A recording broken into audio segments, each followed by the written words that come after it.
I'd like to call this special meeting of the board, the November 9th, 2021 special meeting of the Board of Education. I'd like to call it to order at this time.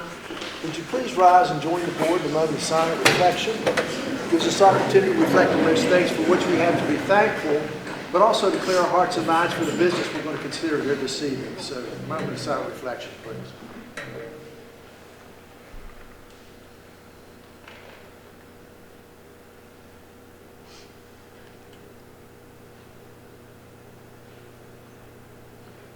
Thank you. Would you please join the board in saluting our country with the Pledge of Allegiance? I pledge allegiance to the flag of the United States of America and to the republic for which it stands, one nation, under God, indivisible, with liberty and justice for all. Thank you. You may be seated.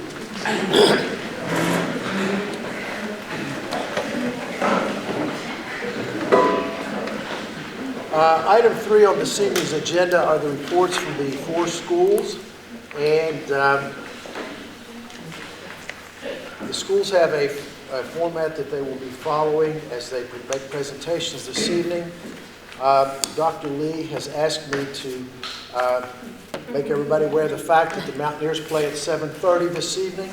So, 7. Oh, I'm 7. Sorry. Okay. Our first presenter this evening is Panther Creek Elementary and Principal Josh Asbury.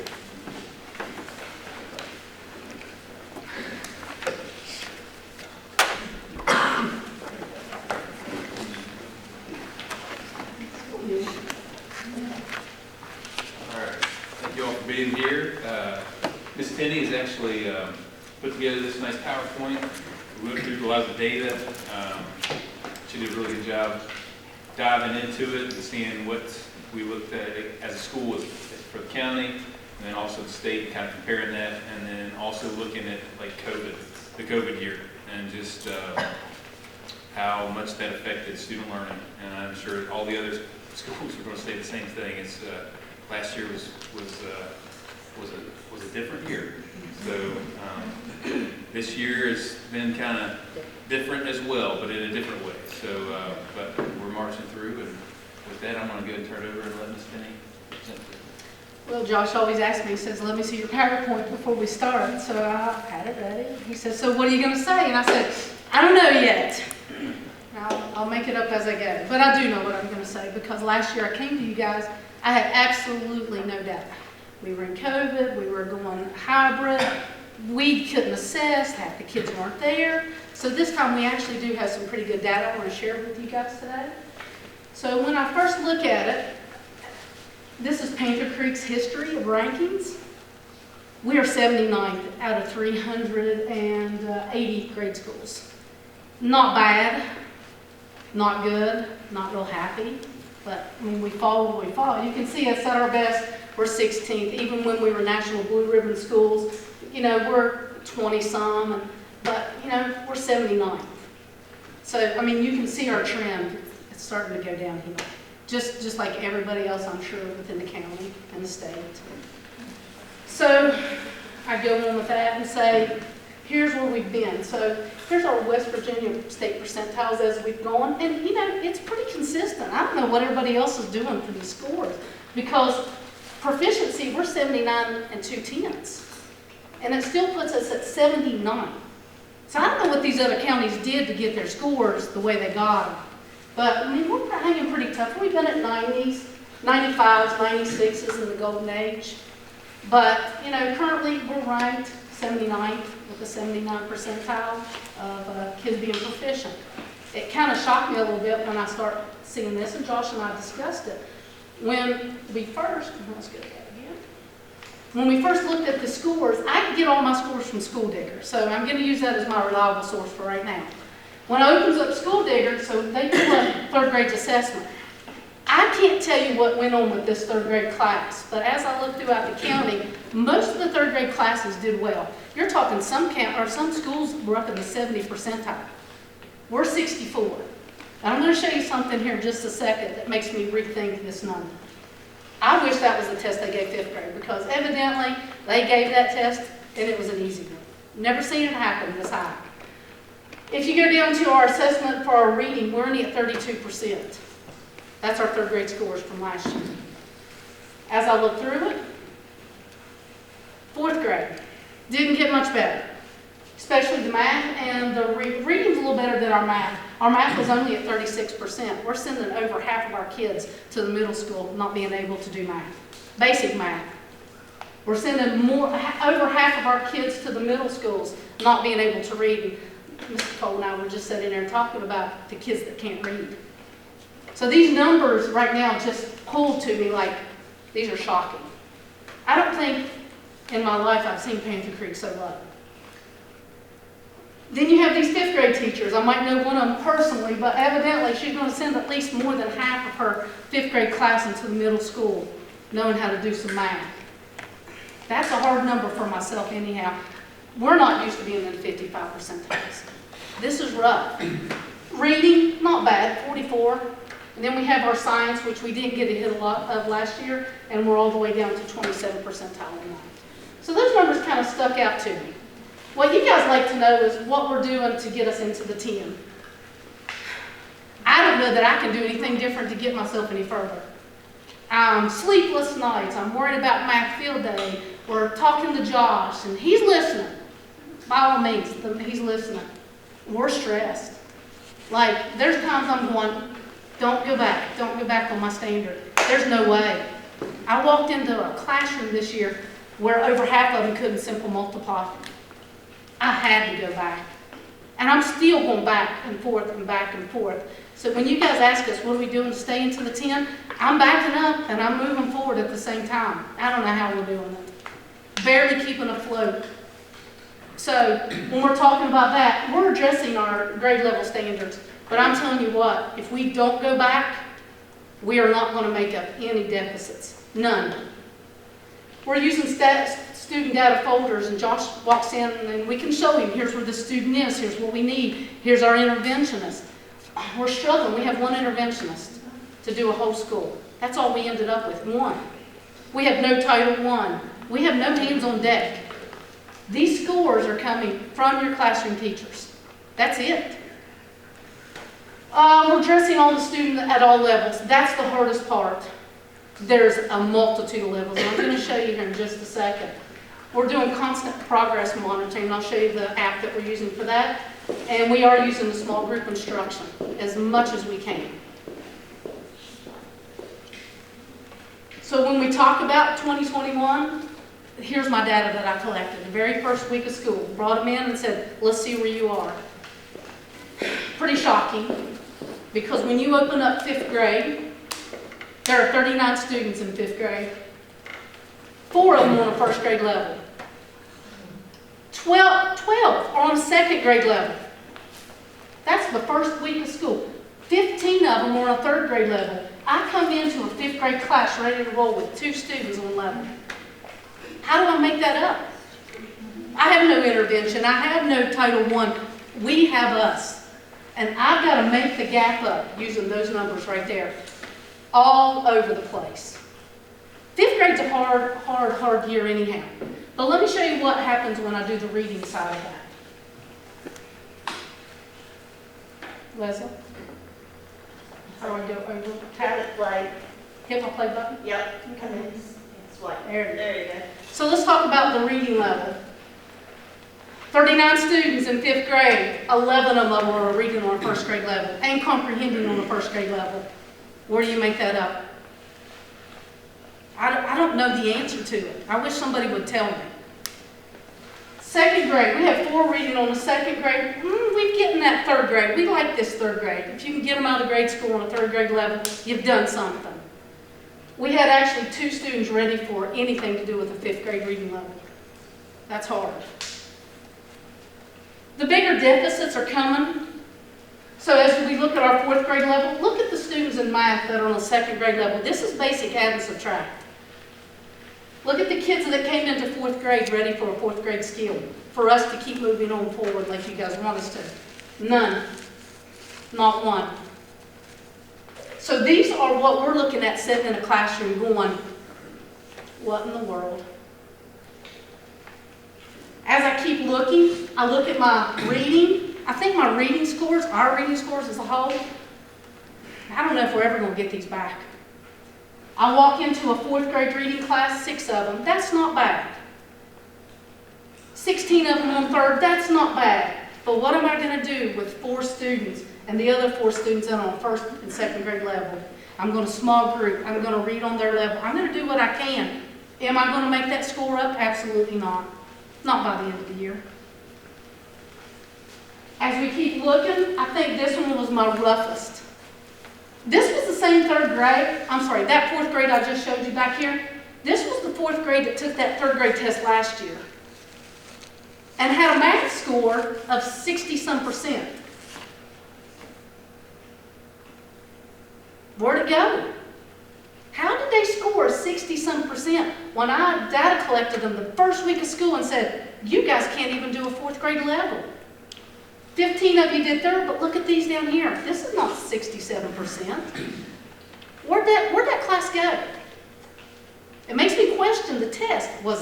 Did they give them an easy one because we've been in COVID? These numbers aren't matching what's going on in the classroom. I think the numbers that we're never going to make up are these 3rd grade right here. If I'm correct, Josh, correct me if I'm wrong, they haven't had a real school since 1st grade, did we say?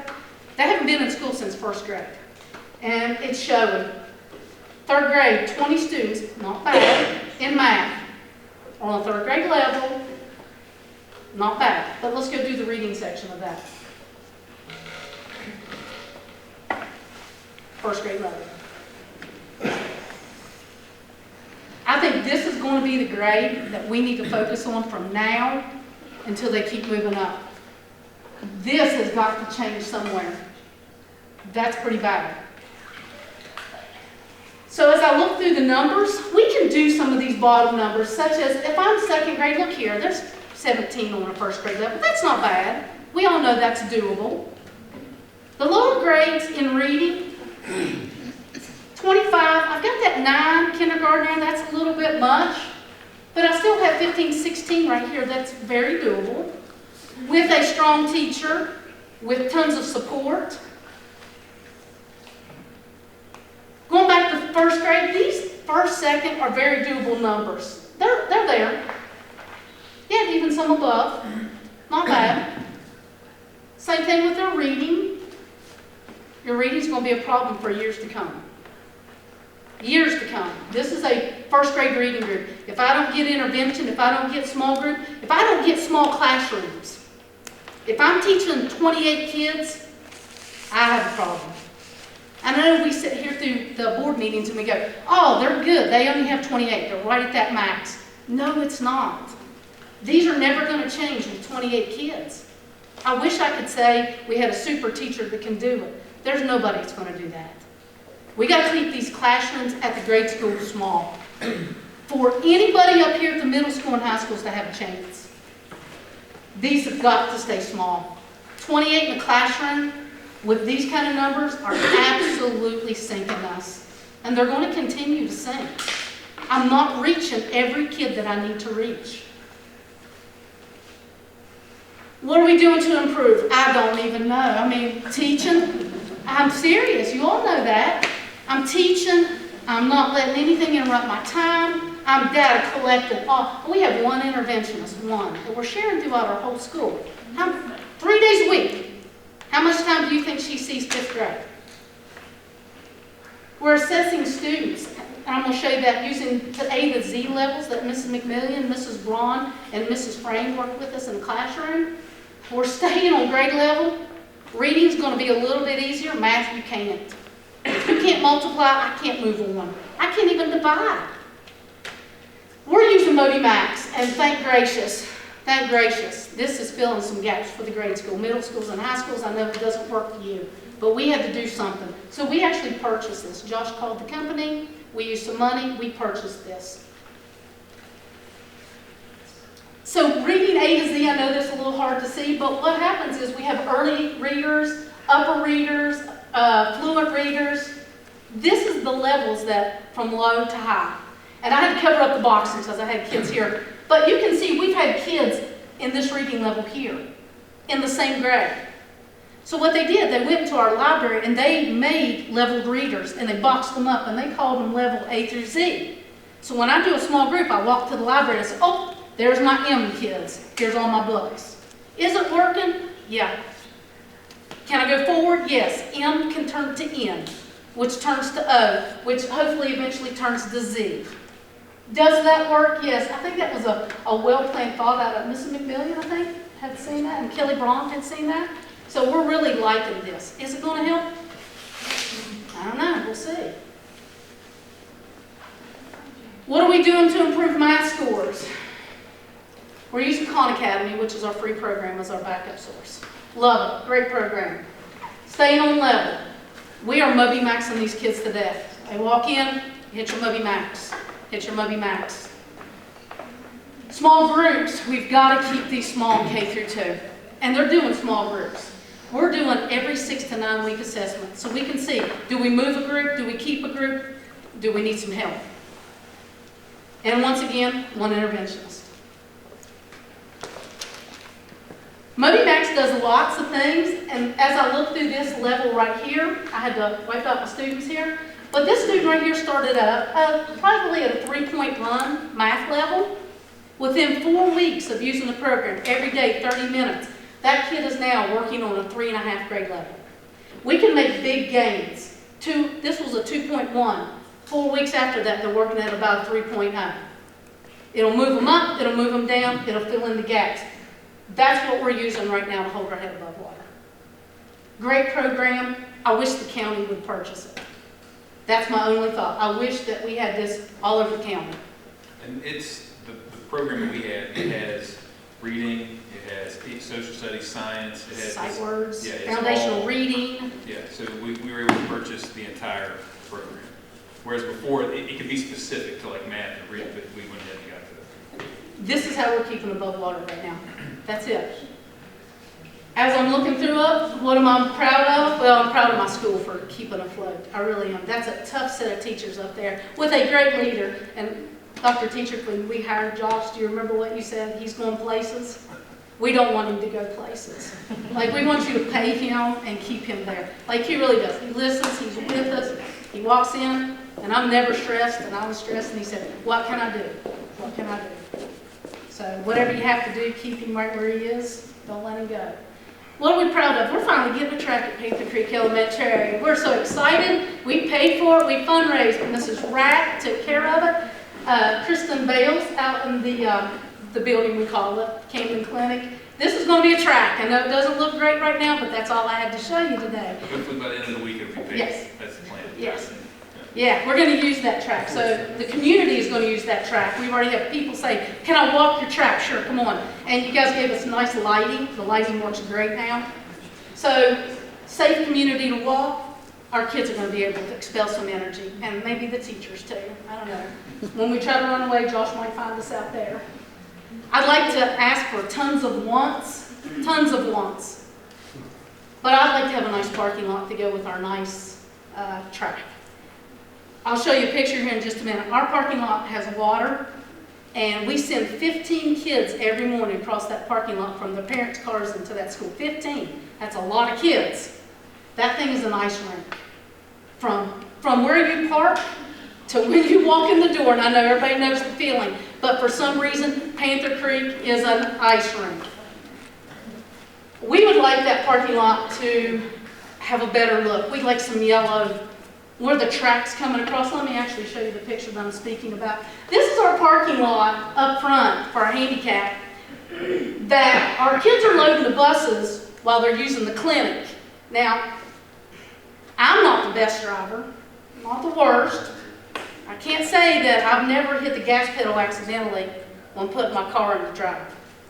And look how close those are to the buses. That scared me yesterday. I went out and took that picture and go, whoa, I didn't even notice this.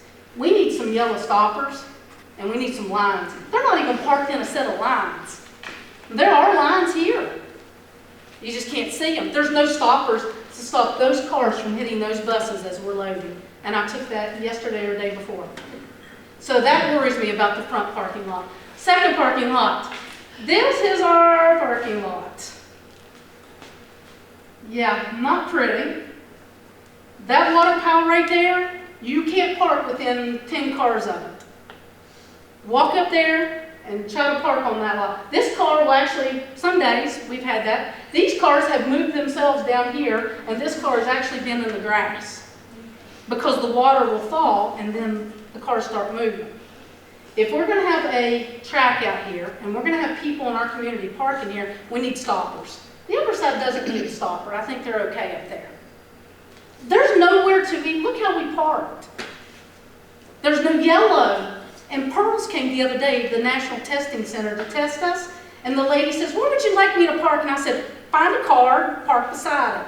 They were so confused. I think that our parking lot, after 25 years, could use a little upgrade.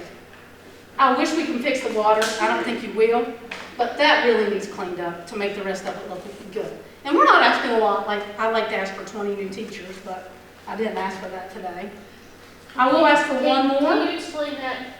So the parking lot, is it for drainage? Do you have any idea? I don't know, especially in the winter, like the water comes down here and it freezes. Like, especially if it's like a mist, it'll freeze. Chris has even broke her arm. I did my elbow. Broke my elbow several years ago. And we had someone last year slip and fall. Luckily they weren't hurt. And we've also had cars, it was 2 years ago, the basketball. Yes. A car slid into another one. So I'm not sure what it is. There is a lot of moisture here, so I don't know if there's like a spring or something around there that keeps it wet and moist, but in the winter it's very dangerous. But you're not asking for more paved areas, you're just asking for it to be marked off? I'd like to see where that water, we can get rid of it. Right. Because if it looks like it would drain here, I think we'd be okay. I would just like some yellow on it and a couple of stoppers to stop these cars once we start into our new track. That would help. Well, years ago, when I put up hay in that humongous field up there were whales. And you could look down and about 8 feet, you would see water. Well, one day I saw a gentleman from the State Department, not school system, but on his vehicle said state. And he said that Nettie was located on an ancient lake. And if you'll go around the side, so out of curiosity, I walk around the rim, and you'll see water coming different places out of it. So maybe you ought to wear a life jacket around. I will tell them when we get back tomorrow that all hands on deck with life jackets for a printing request. I would like to add, I don't think this board, I know I'm definitely not, we're not going to go after anybody over their test score. We know it's crazy. The one thing I would like you to tell us, we're coming up close to 90 days first semester. What is the average attendance of most of your students? Not good. Not good. Fred, I couldn't tell you because today we had 48 kids out, I think. So we're probably, and we only have we have about 240 kids. So it ranges. The lowest that we've had, and the past couple of weeks we've had a lot of COVID cases. So there's been, we're looking at 40, 50 kids out. I would say I'd say anywhere between 30 and 40 is probably our average of kids out. And it ranges. And that's something that, it's tough for the teachers because, and I was talking to Scott earlier, just because, last year, as crazy as it was, you at least knew you had Wednesday to prepare for those kids that were out. Now you've got, I got a call last night and that took 8 kids out. So like now the teachers are teaching their students in the class and then they're also trying to give work and teach the kids that are out, and they might be out 7 days and then they've got some that are coming back like tomorrow that were out 7 days before. So like trying to juggle all that and then teaching the kids, it's just really tough. So they're not getting any instruction when they're at home. They're receiving their work and they're doing their work. But as far as that instruction, and I can't ask my teachers to provide instruction to them because it's impossible. Because you've got kids at different days, different like they're out at different times, and it's just I I just keep telling them, do the best that you can with the kids that are there, and try and, you know, make whatever difference you can with them, and then service those kids that are out. But yeah, it's just Well, I'm sorry. your teachers are subject to this too. Are you also having teachers that have to be out? yeah. For a period of I was time? talking to a couple principals Friday. And that affects the whole classroom. Well, Friday was the first day in, I think, 2.5, 3 weeks that I had every position in my school accounted for. And I don't know, like high schools, I don't know how they do it. Middle schools, it's just, yeah, with teachers being out and having subs and trying to get subs. And then subs getting sick while they're there, and then going, I mean, it's just, yeah. Well, one of the issues, and I've had it brought to my attention, well, they had the opportunity to get it vaccinated, sure, but a lot of them have young children who get quarantined, and even though they're vaccinated, they have to be home with their child who is quarantined. And a lot of people don't understand that, because I've tried to explain, and people will, you know, and a lot of people just don't understand that. Our teachers have been very responsible, but there's only so much you can do. And not that I ever think that test scores are number one. We put a lot of stress on ourselves sometimes when those come out. Like, I make School Digger text me when these are coming out. That's not stress. But I do think it reflects upon what we've been doing in the classroom. I do think I'm held to that. I'm tied to these test scores. You guys know, hey, who's that in 5th grade or who's that in 4th grade that did that? Last but not least, I will ask for one more. I know you're probably thinking, what can she ask for? We need a 4th grade permanent teacher.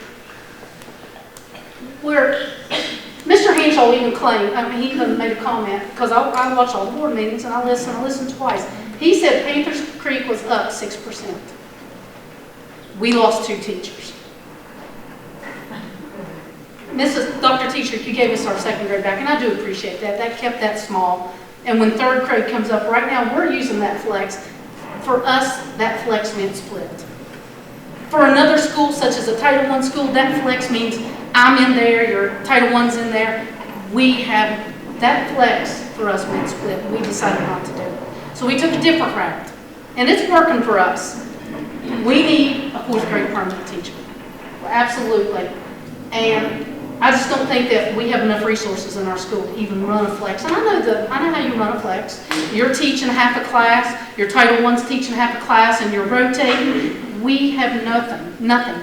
We would have had to put in a 3rd grade 15 kids, and then let's say 10 in front of the other one. Let's just say that. We need a permanent 4th grade. Our 3rd grade next year is going to be fine. I think we're going to get out to 1 for a year because of the numbers.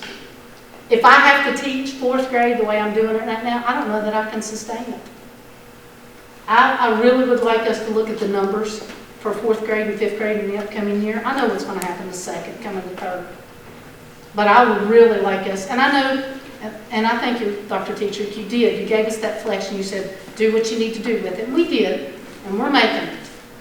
But that's a year position. She's going after the year. So then what? So I'd really like to look into trying to get a 4th grade teacher for us for next year. Let's keep those small. Let's keep these grade schools small. And as bad as I hate to say it, that's where we need our least cuts. And that's coming from a grade school teacher. I'm sorry, middle school and high school. I apologize to you. But, you know, if we can't send them to you guys reading, you can't do anything after that. So, and I'll say this, that this staff is a wonderful staff that he has put together. And we thank you guys for listening to us and letting us come out tonight. And we appreciate it. We thank you, and I want to thank you for the data that you've prepared there. Most interesting analysis, and I think this is probably something we're going to see not just in this school, but in other schools as well, and not only in this county, but across the state. So, unfortunately, we're faced with a whole new animal to deal with in education, and how we're going to do that successfully. We hear the state say, at the beginning of the year, just move on, get onto the regular curriculum, and go on. And here we're saying, well, the kids aren't even ready for that, you know. So I think we have to do some analysis, further analysis of what's happening in our counties. And thank God we had after the test last year, we had no school in the county that ended up on impaired list or needs improvement list. Well, we're fortunate, but I think we've got to look at what this is telling us, and then throughout the state, we've got to make some changes on how we're going about educating kids with this deficit that they have been handed as a result of this pandemic. So I appreciate your data analysis and your foresight into that. Thank you. We appreciate you listening. Thank you. Rocky did respond back, and getting the lines painted is not an issue at all, and he's going to put it tomorrow. And as far as the drainage issue, he's asking if it has to do with where the track was placed. He said he'd discuss that with you, Josh. No, it doesn't have to do with it, no, So because it's coming. it's been due prior to the track. Yes. So he's also going to look at that if you can show him. If he can't figure out the issue, we will have an architect come look at it. That'd be great. Thanks.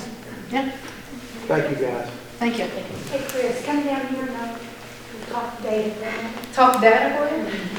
I'm data. Well, we're not going to answer your question. I think I'll fix She's the data queen. She's the data queen, so she. Our next school to present is Cherry River Elementary. Mrs. Young.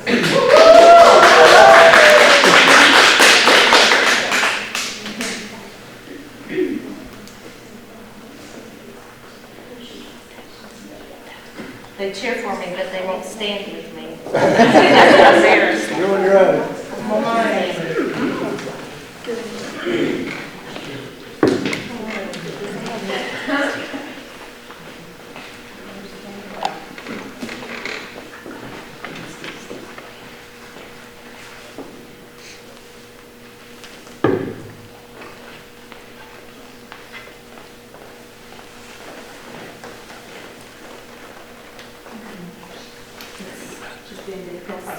It's just been slow.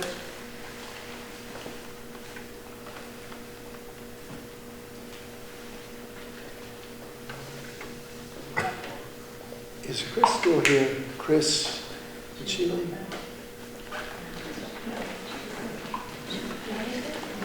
I had another question I just thought of, but I'll catch her later. So.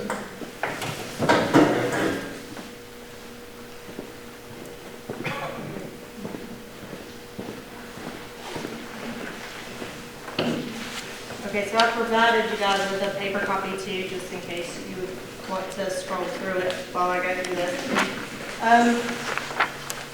Thanks for coming down. Hope you like our decorations. We worked really hard on it.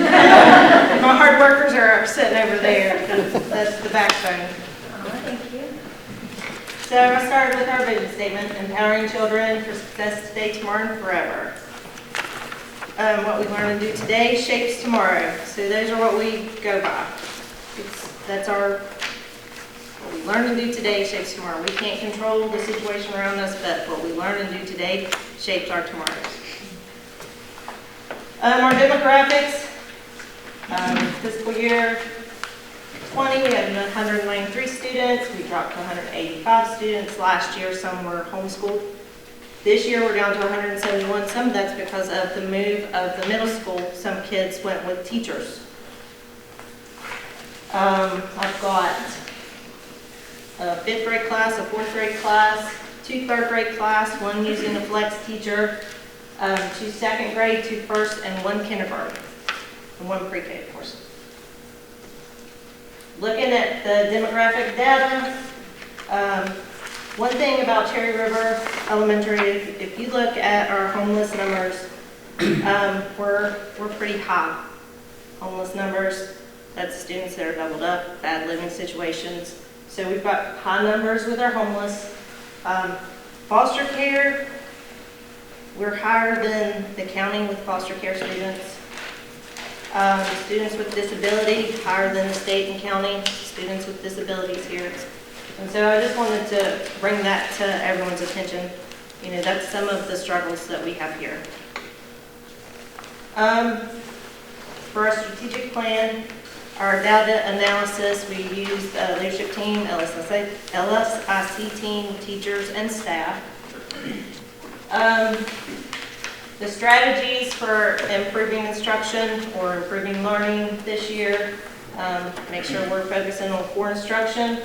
We're going to use targeted small groups, professional learning communities, professional development, We've got some grants that provide us a 21st Century grant and Save the Children program. That Save the Children program adds us some extras.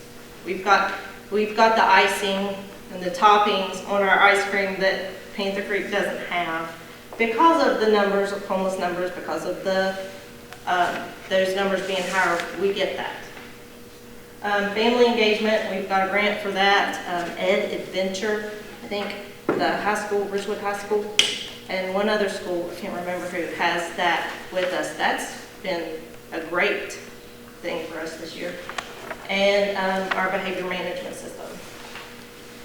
So I'm not going to read through this. You guys have a copy in front of you, but for every one of those, we've got different ways that we are going to achieve that. So I'm going to just go over the action steps for improving core instruction, scheduling small group instruction, posting student-friendly standards, fidelity to core instruction, reading and math programs, and student engagement. And it gives you a description off to the side.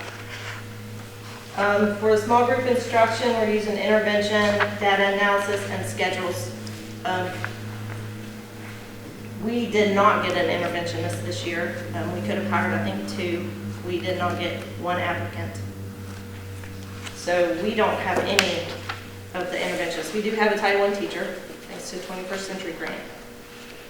Excuse me, so you do have a position for an interventionist? Yeah. But nobody applied for it? No, No. and I bid it out more than once. I didn't get any applicants.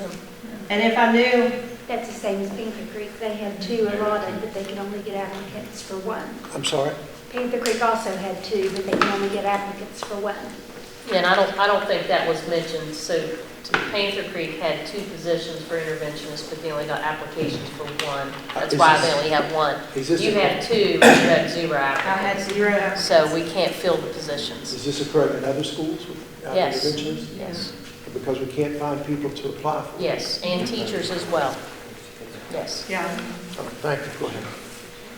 So professional learning communities, professional development, we use schedules and professional development sessions. I'm trying to make sure that we're getting the teachers what they need as far as that professional development. Last year it was all about the technology. This year I've got a lot of new teachers. I've got 2 subs, so it's digging into back to the basics. Going back to that curriculum, going back to those standards. Those are what my staff needs right now. Because we're new, we're young, and of course I have subs in positions that they've not taught before. So, 21st Century and Save the Children. This is that extra topping I was telling you about. We've got the after-school program. We've got early steps to school success. We've got in-school services and summer boost, which we are getting approximately 20 to 30 students enrolled in the after school and the summer program. And we're running about, I think it's 60 kids that we service through the day with our in-school reading program. And then I would have to ask for sure, but I think I've got about 20 younger kids that are being serviced before they come into school, and then 15 that are maybe 4 or 5. I would have to get some confirmation from Ruth, my teacher, on that, but we do have that going for us this year, and she's almost full in that program, so we're hoping that helps us a lot. Family engagement, workshops, parent-teacher and student-led conferences, parent coordinator and volunteers. I did finally get a parent coordinator about a week ago, so hopefully she gets to start up next week.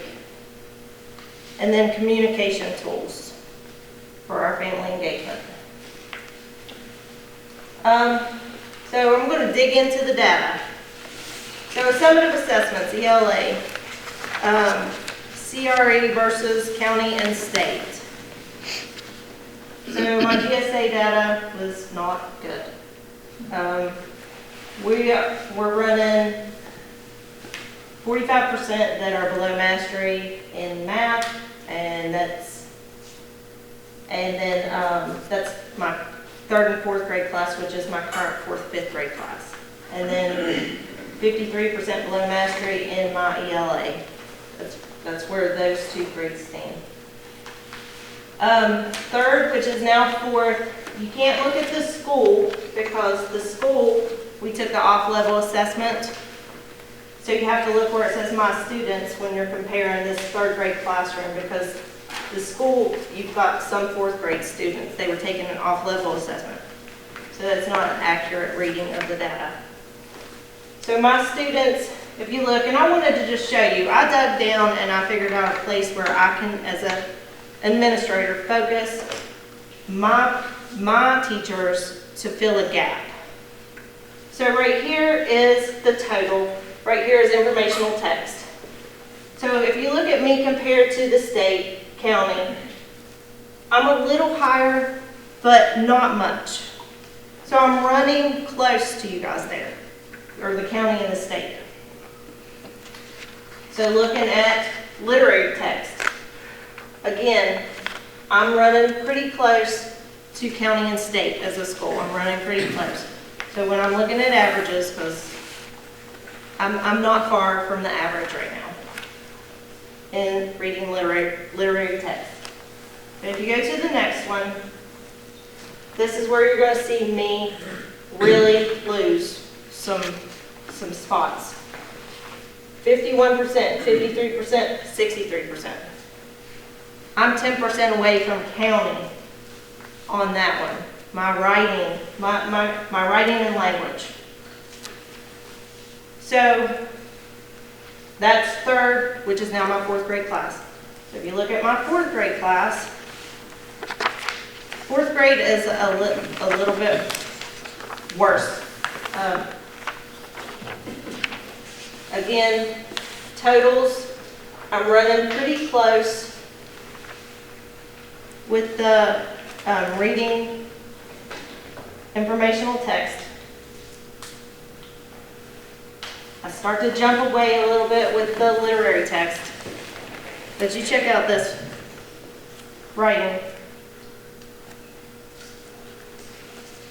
Writing right there, my school jumped 48, 52, that's state, county, we jumped.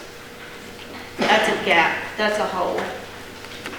That's a hole that I can fix by tweaking some things within my schedule. So that's what I worked on as far as scheduling. So when I started scheduling this year, because of that hole, we have a writing deficit. So because of that hole, if you look at my master schedule, writing, every grade level. Writing journals, I purchased it with money. Every grade level got journals. There's a block in my schedule for writing, and that's what we're focusing. How do we get these kids writing better? Because if I can get them writing better, then I can just decrease that gap just a little bit. Every year. But every year that I decrease it, you're going to see a rise. Okay, so the summative assessment, third grade was the only one that I could do a pre-post because I made my third grade take the comprehensive interim assessment last year at the beginning of the year, and then they took the summative. It was the only one on level. So fourth grade took the off-level third grade assessment, fifth grade took the off-level fourth grade assessment.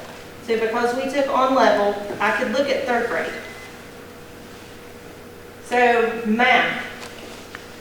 This was my comprehensive interim assessment at the beginning of the year. So it says fourth grade Willie, but that was my third grade class last year. So we were at 67% below mastery at the beginning of the year last year. At the end of the year, even though our test scores look terrible, I'm going to brag on my third grade teacher because 33% at the end of the year below mastery. This is the summative third grade math. So that's pretty good. We might not be where we want, but we did see some increase. We've seen some growth, and that's good.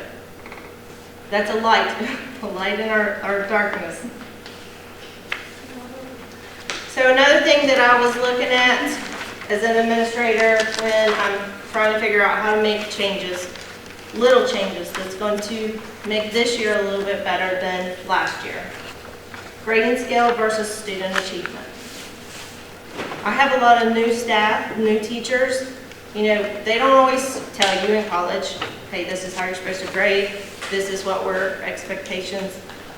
You know, my staff are very loving, they're very kind. They want to boost these kids up all the time, which that's not a bad thing, it's not. But we also have to be realistic. So this was last year. Okay, 2020, 2021, this is our proficiency rate. We had 26% in ELA, 24 in math, 24 in science. And then go over here to my course grades. Blue is A's. A. So we've got English, math, science, social studies. 85% of my kids got an A in science. 57% of my kids got an A in mathematics. 58% of my kids got an A in ELA. That's not logical. That's not, yeah, we're giving them what they want to boost them up, but we're not interpreting the data to the parents the right way if we're telling them that they're mastery and they're not. So, grading scale versus student achievement. Set high expectations. Communication of student ability. That's what a grade should be, communication of student ability. And empower, not enable. Where should our grade average be on the grading scale? Because we live in a society where all parents want their kids to have straight A's. We do. The teachers take heat if we're not giving straight A's to kids. But if I were to rate myself an administrator, I don't fall in an A average. Even though I want to be an A student, I'm probably a C. And that has to be okay, I'm average. Now, I think we should reward work ethic. I think we should reward being there and making that attempt. So I think a grading scale average should look a little bit more like this, where your curve, the highest number is in between B and C. You have the hard worker students, they went that extra mile, they get your A's. And then your B's and your F in that bell curve. That's what I think that a grade average should look like. I tested my teachers. We did a little thing in one of our PLCs to see where we are in that grading average. And if you see your pink sheets that I gave you, you're going to see our curves for the first 9 weeks. So that's one thing that I'm trying to bring attention. If we start setting higher expectations, those kids are going to rise to those expectations. Parents are going to encourage children to rise to those expectations. Yes, we're going to have that productive struggle, that conversation with the parents, what they can do to help, but we need to have those tough conversations. And they're separated in ELA and math. The 4 top ones I think are ELA and the 4 bottom ones are in math. So into the 10. Standards, small group instruction, and interventions.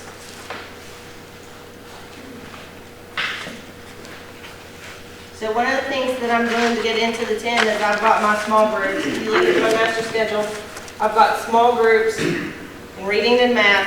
And then I added, because of COVID gap, I added a WIN group. Our WIN group is what I need.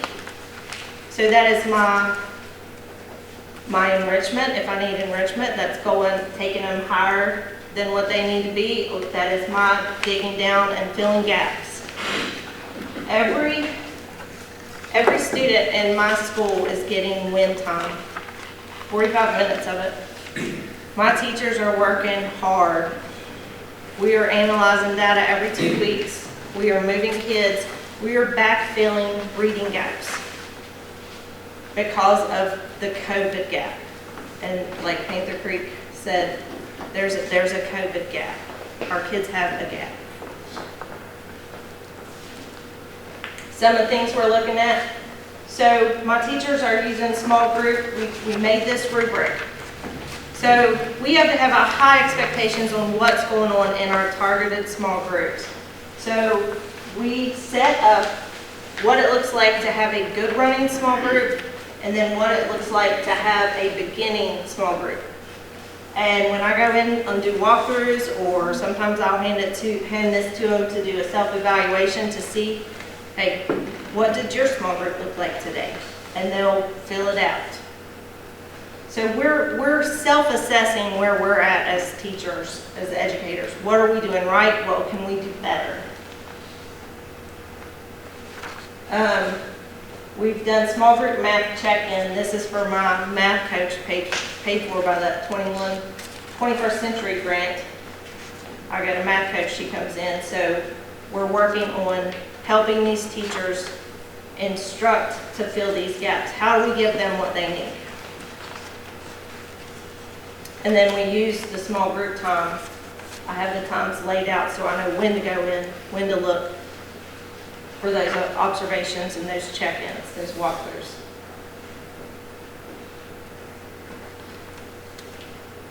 So something happened here.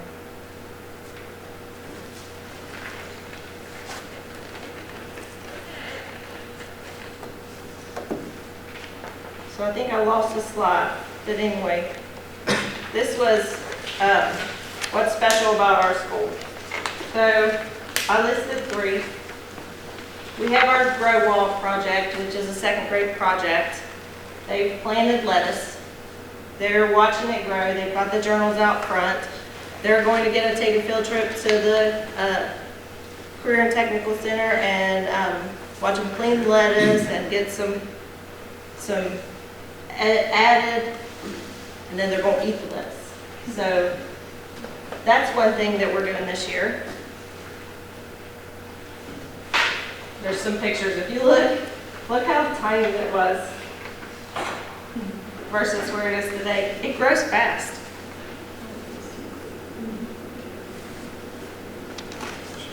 Fourth grade adopted a cow. They're using ELA and math standards to track the cow's growth, and so that's something special that we're doing. And last but not least, we are going to partner with the Career Technical Center, and we're going to design our Lumberjack's logo. Each class is going to get to draw something up, then they're going to pick their favorite, and then we're going to send it to the Career Technical Center, and we're going to, similar to the coloring books. And then they're going to fix it up, and we're going to vote on our favorite logo. So you guys may have more pages than I do slides because something happened. I'm missing one, I think. You guys have any questions? I just ask one in regard to, the summative assessment, one test given one time during the year to measure the progress of these students in math, science, English, social studies, reading, whatever. And particularly with the COVID situation has really placed a problem issue with what's going on in the schools to prepare kids for the test. And this question is probably for Dr. Lee more than anybody. Are we doing anything formatively as far as formative assessments? I know Several of them are doing like she's done, and they're picking a CIA, which is a comprehensive interim assessment of an area in which they're focusing on. Everybody did do the comprehensive, basically practice test in the fall, so they can start narrowing down from there. Different schools have different pieces in place. Kind of depends on where they are as to what they're doing formative assessment-wise. I wonder if the formative assessments are lining up with the summative assessment results. When you look at the actual grades against the summative assessment, and how about the formative against the summative? Is there any analysis on that? not as a district. They've done it individually, if it's been done, but not as a county. Do you see any difference between the formative and summative assessments? That, well, the formative assessment on the, like the CIAs and the interim assessments that we can give, Yes. well, I mean, we've seen the growth from the CIA from the beginning to end. So, I mean, we can see growth with using the formative assessment, the CIA, and then the end of the year summative assessment. We did, but we have to give, like, the county gave the off-level assessment again this year. I did give my third grade again the CIA for third grade level. So that one I'll be able to show growth. I haven't started, I mean, like, we use them in small groups, but I haven't really started really hitting that interim assessments yet. That'll come around January, where I'll start picking those interim assessments and then seeing where they're at, what do we need to look at to move forward. So those assessments are occurring like at the beginning of the year, mid-year, Yeah. and then end of year, and then the summative, of course, is Yeah, that's normally how we use those. Yeah, the one at the beginning of the year, we told the schools to give the off level, so they could see where those weak ones were, being as we didn't have much instruction last year. In January, they'll actually take the on-level test, so teachers can kind of pace where they are, how many of their standards are their kids comfortable with, how many of them are they not, and which ones that need to be addressed before they test in May. Will that be occurring at all schools? Should be. Should be, okay. I'm sure you'll share the results with us. Thank you. And I also have to say that I really appreciate the fact that I did not realize that you were doing the cross-curriculum with career technical education and helping students. This helps students to see the relevance of what they're learning, why they're learning. And I really like this with the cow, you know, and the grow wall. Kids seem to really, Yes, they really love that. and that's good. And the I mean, teachers I don't know have- whose idea it was to do that, but it's pretty innovative, and I'm glad that you're doing it. It was one of my teachers last year pushed hard for that grow wall. We ended up getting that with some grant money. That's good. And I also have to say that, honestly, working with Cherry River Elementary, it's like a breath of fresh air. Teachers are always kind and courteous, they're always respectful, and they love on the kids. You know, it's a really, really caring environment, and just seeing the growth that we've seen in the different areas it's good, because I always feel like Cherry River just kind of feels like they get beat on pretty often by things, and you know, I don't hear excuses. I don't hear people saying I can't. I hear a lot of positives. And when I talk to people individually, I hear positives and good things. And good job. The little heifer, Yeah. does she stay on the farm around here with the kids and visit her? You would have to ask the teacher that. I don't think so. I think that's a program that's just, you would have to ask Lexi. Is she here? Lexi. So the cow is actually virtual because like we could possibly take a field trip there because it's only 4 hours away. But because my kids have asked to do that.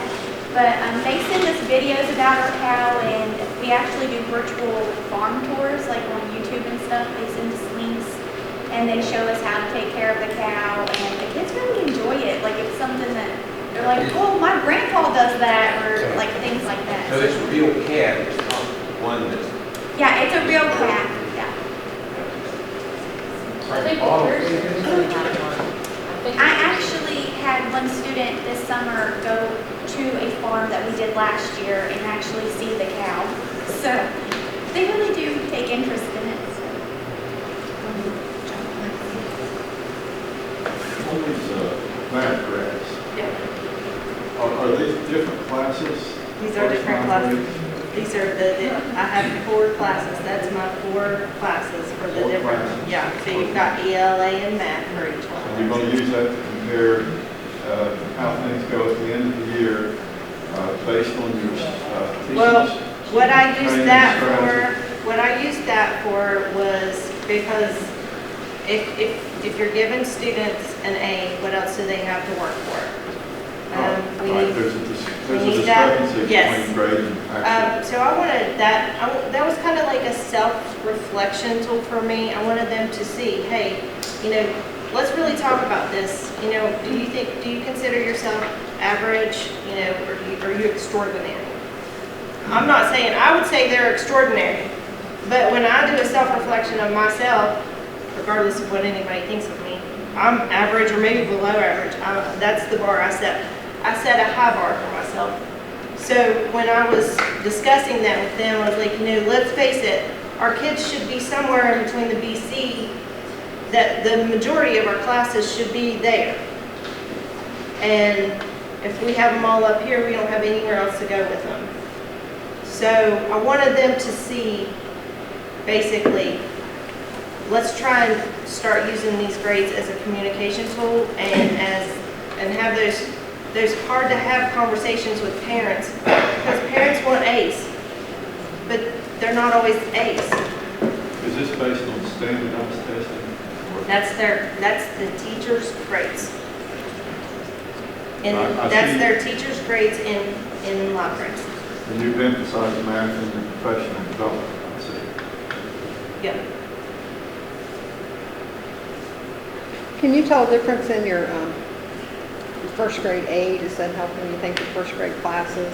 I think that first grade aid was very much needed because, I mean, we have a lot of deficits. If you look at just the kindergarten last year, they were virtual 1 day a week, and then they were out for 3 days sometimes and only in school 2 days. They were out for, the month of November, started November, didn't come back until mid-January. Like, we lost a lot, and it's very hard to teach a kindergarten student virtually. So, these kids come into first grade, and my first grade teachers to begin with were a little stressed because they're used to these kids knowing certain routines. Well, I had some kindergartens didn't come in the building at all, they were distant all year. So they walked in first grade never knowing how to walk down the hall. And that's something that kindergarten teachers usually, you know, you got that. The first 9 weeks, that's what we're working on, routine, and those first grade teachers were not used to that, having to hit that so hard. So there was a lot of deficit. Those aids were very much needed. Did you say your homeless numbers, did you say 100? What do you mean 100? Well, I thought you mentioned it. They're high. My homeless numbers are high.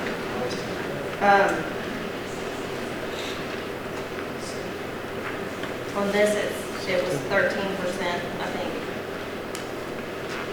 So if you look, my homeless numbers, the state's 3.48, students in the county 6.65, my school's 13.44%. Double the counties. Yeah, we're high. I mean, a lot of my students are doubled up. My foster care number was pretty high too. And then my special education students with disabilities, it's higher than the county as well, about 4 or 5%. Any further questions from the board?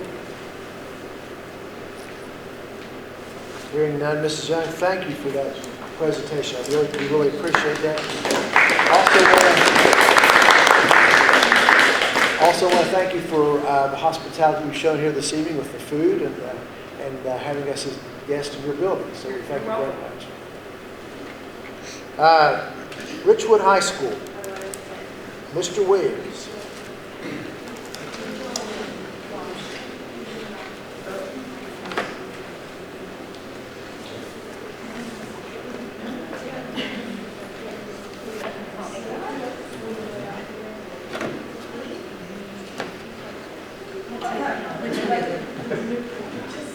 Jim?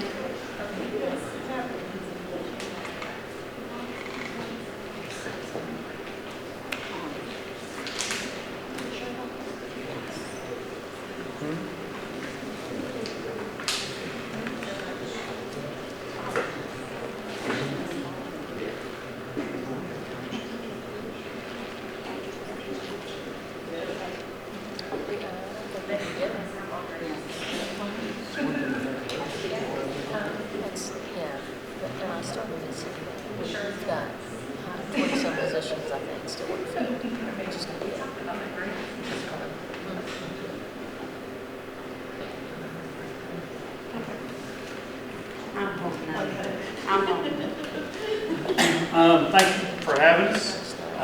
Laura, thank you all for your hospitality and your hostings. I'm going to try to, you guys have seen me do this before, now I usually dive into some data pretty hard.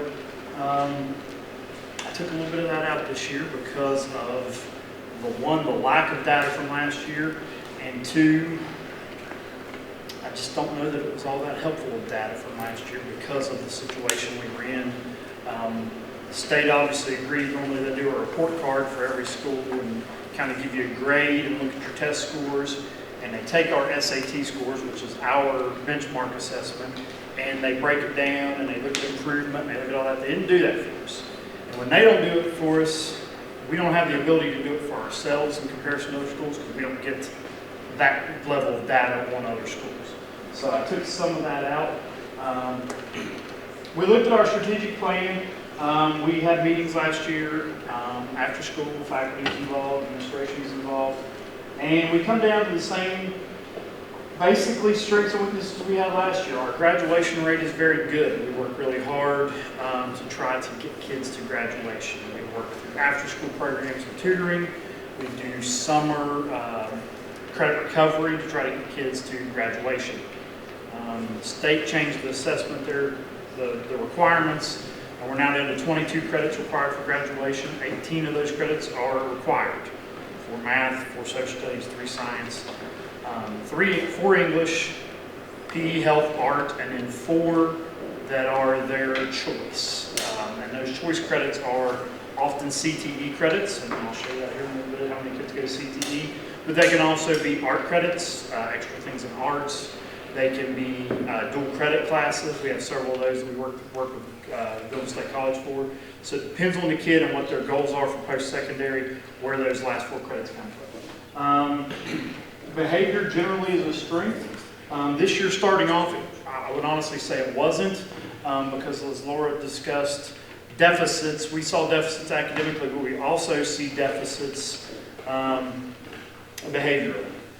Kids that weren't in school last year, if they did distance the entirety of last year, they were last in school. Of course, we weren't in school for 9 weeks the year before, so it's been a while. And that shows, especially in our younger students, that maturity level and how to behave in the classroom definitely showed up at the beginning of this year, but it's starting to get ironed out now, I think, as we go. Weaknesses, attendance. Attendance was a weakness pre-COVID for us. It's gotten worse, as everyone could expect. Something like 40% of our kids are chronically absent. That doesn't even include the kids that are virtual because of quarantines.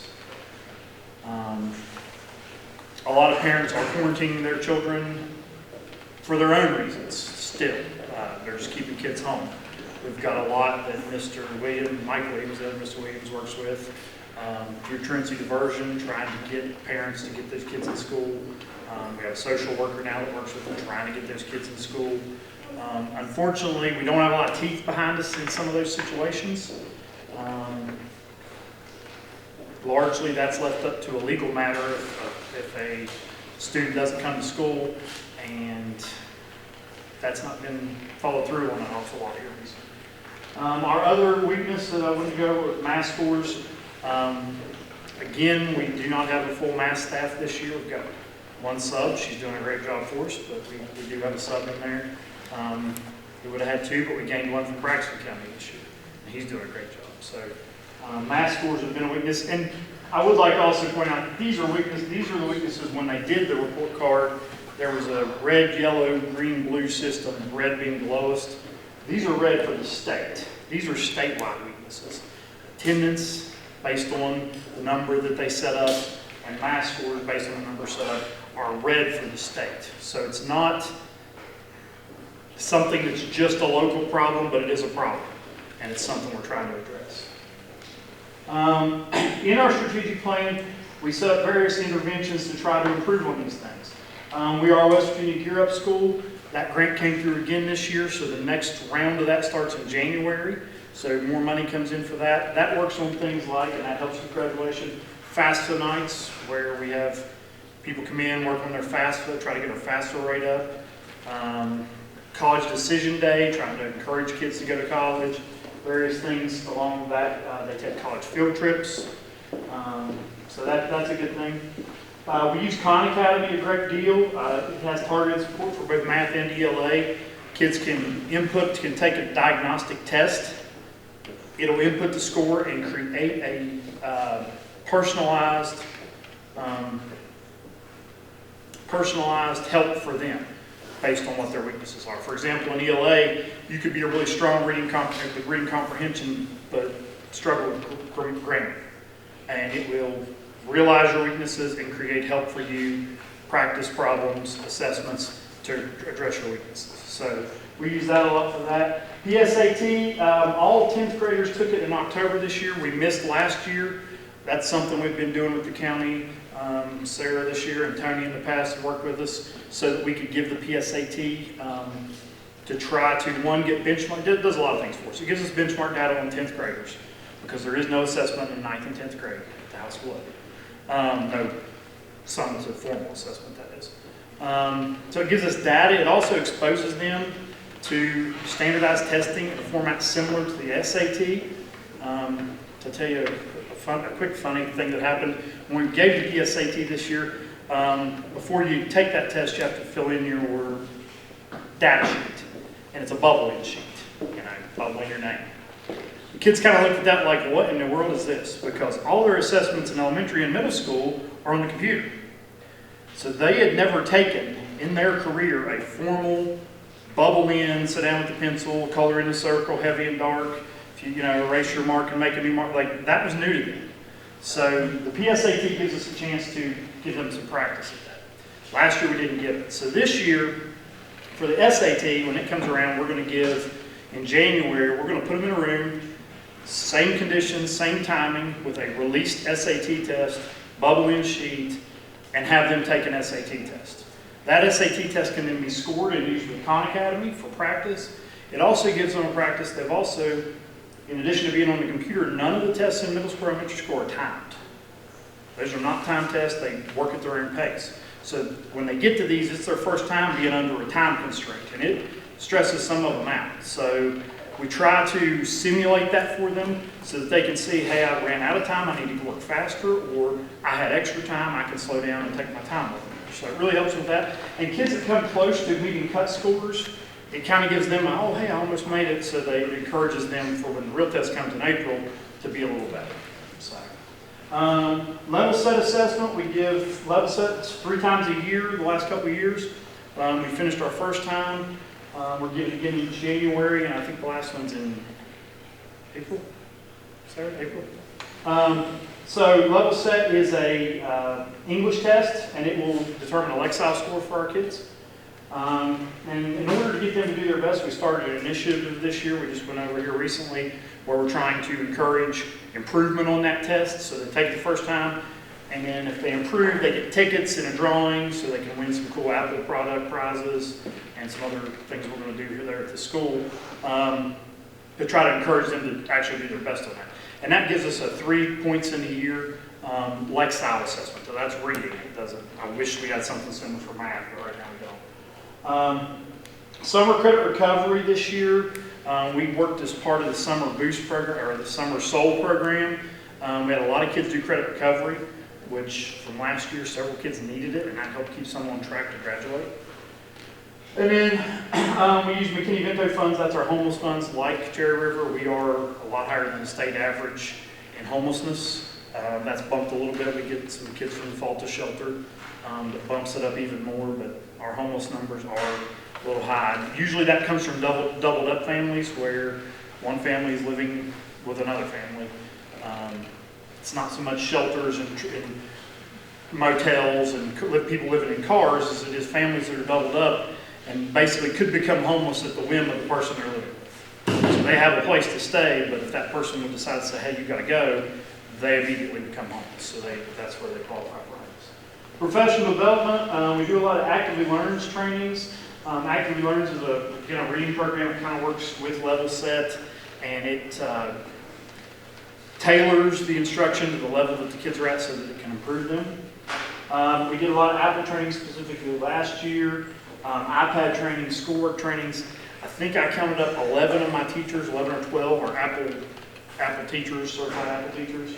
We do various textbook trainings, and then we do safe schools online things.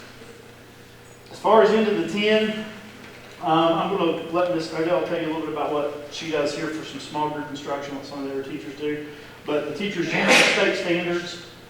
We post learning objectives on the boards in the classrooms in student-friendly language, not the activity, but what they're learning, what we want them to learn that day, so that they can always refer to that. So if they ever think, why are we doing this? It's right there. This is why we're doing this. And I'll let her tell you a little bit about some of the small group stuff.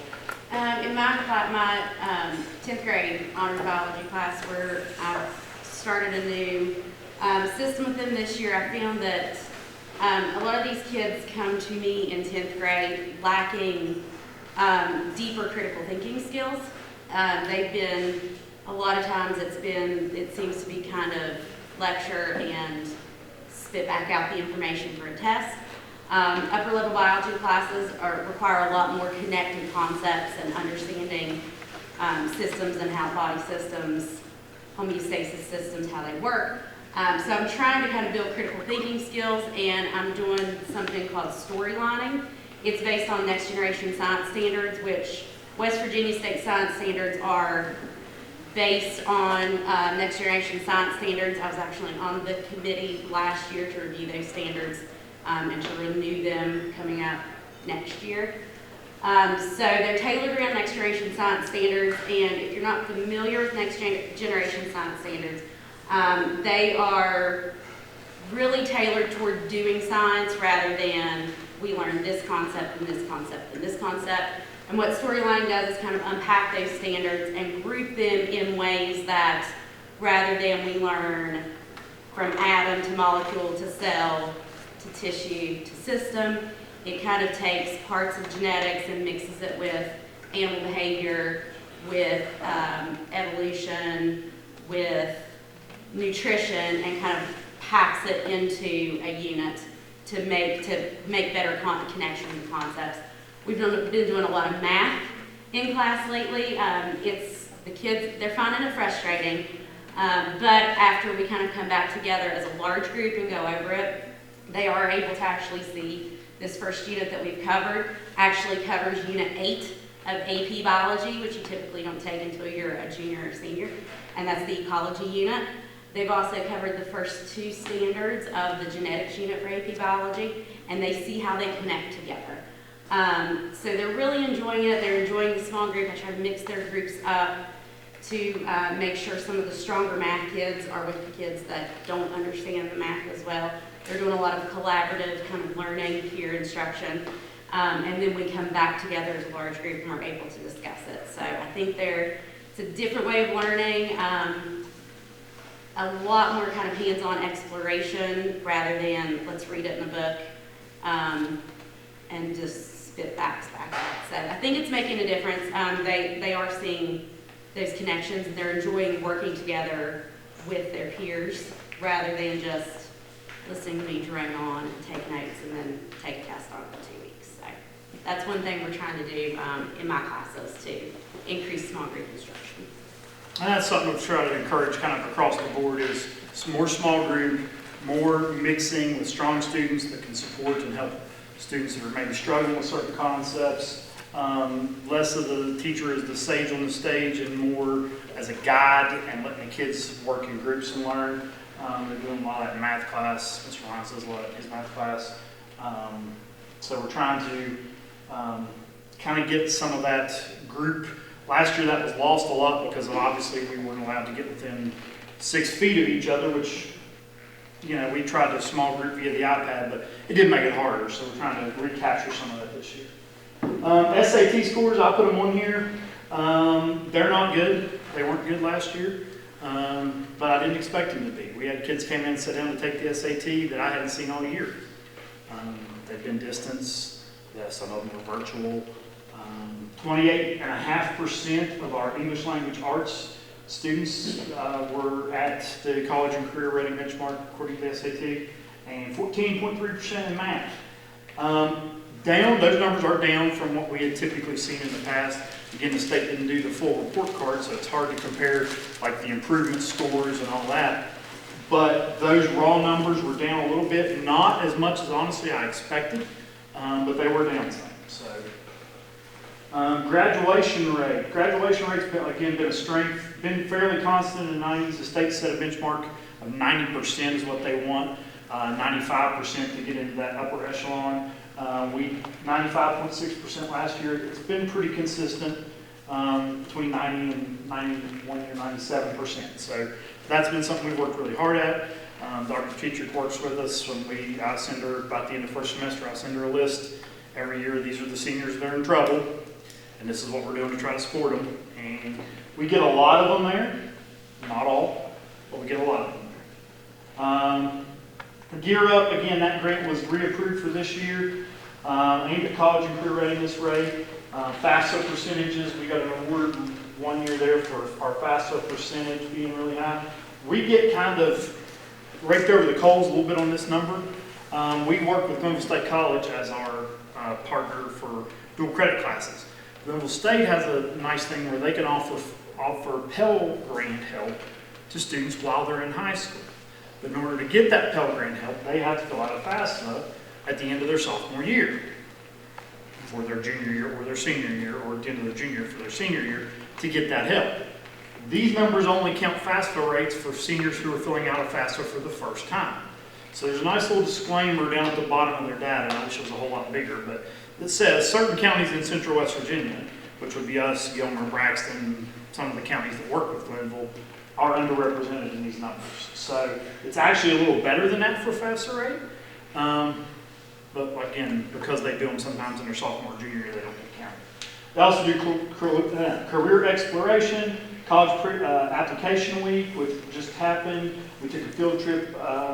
Glenville State College sent their charter bus down and took us on a field trip. They went up and did some really cool things. They got to set in on college classes of their choice. They also toured the campus and did some stuff. So they kind of got to see a little bit of what college is about.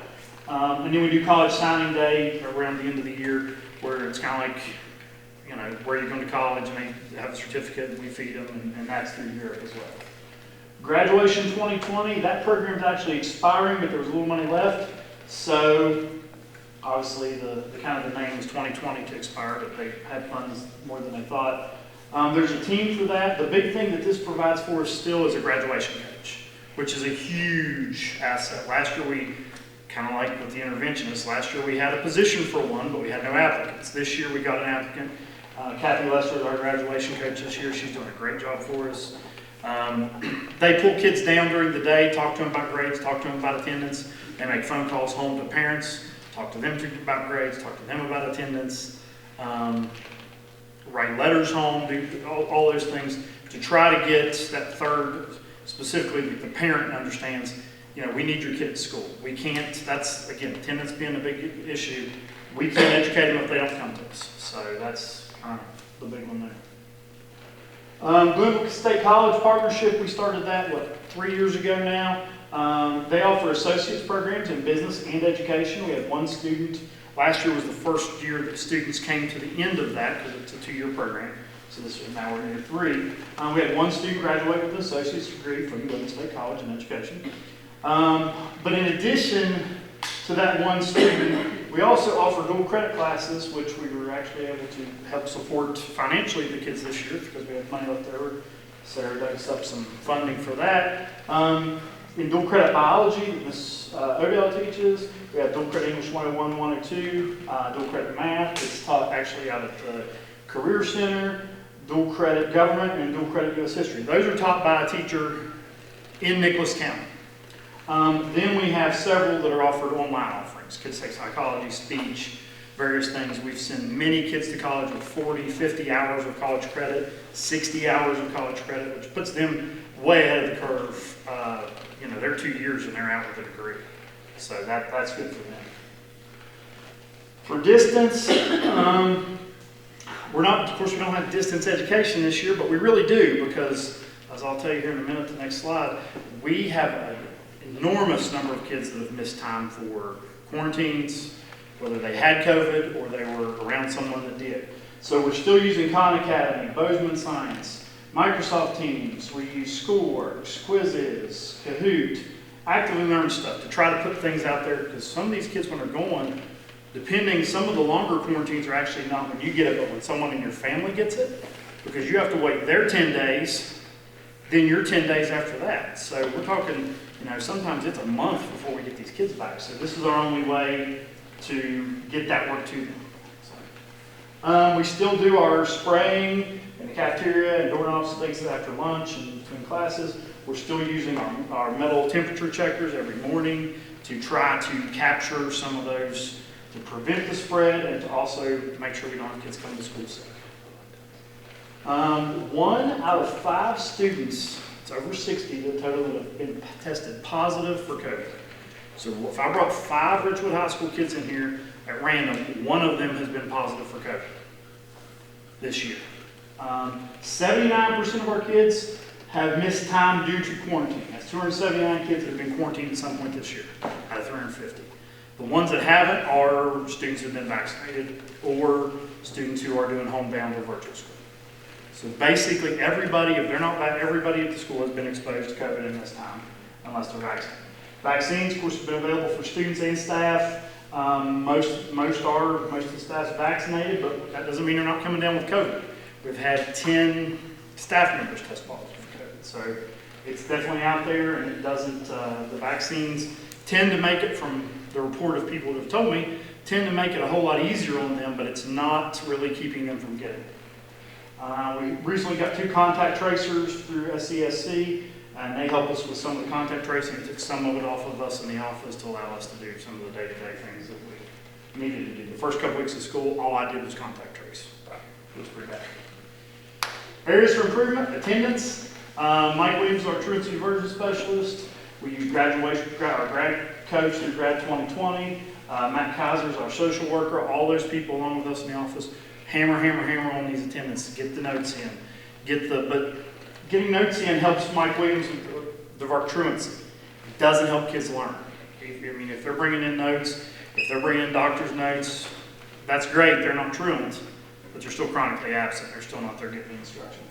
Math scores, we've tried to limit our math electives so that we can teach more sections of math 1, 2, 3, and 4 so that we can have smaller math classes.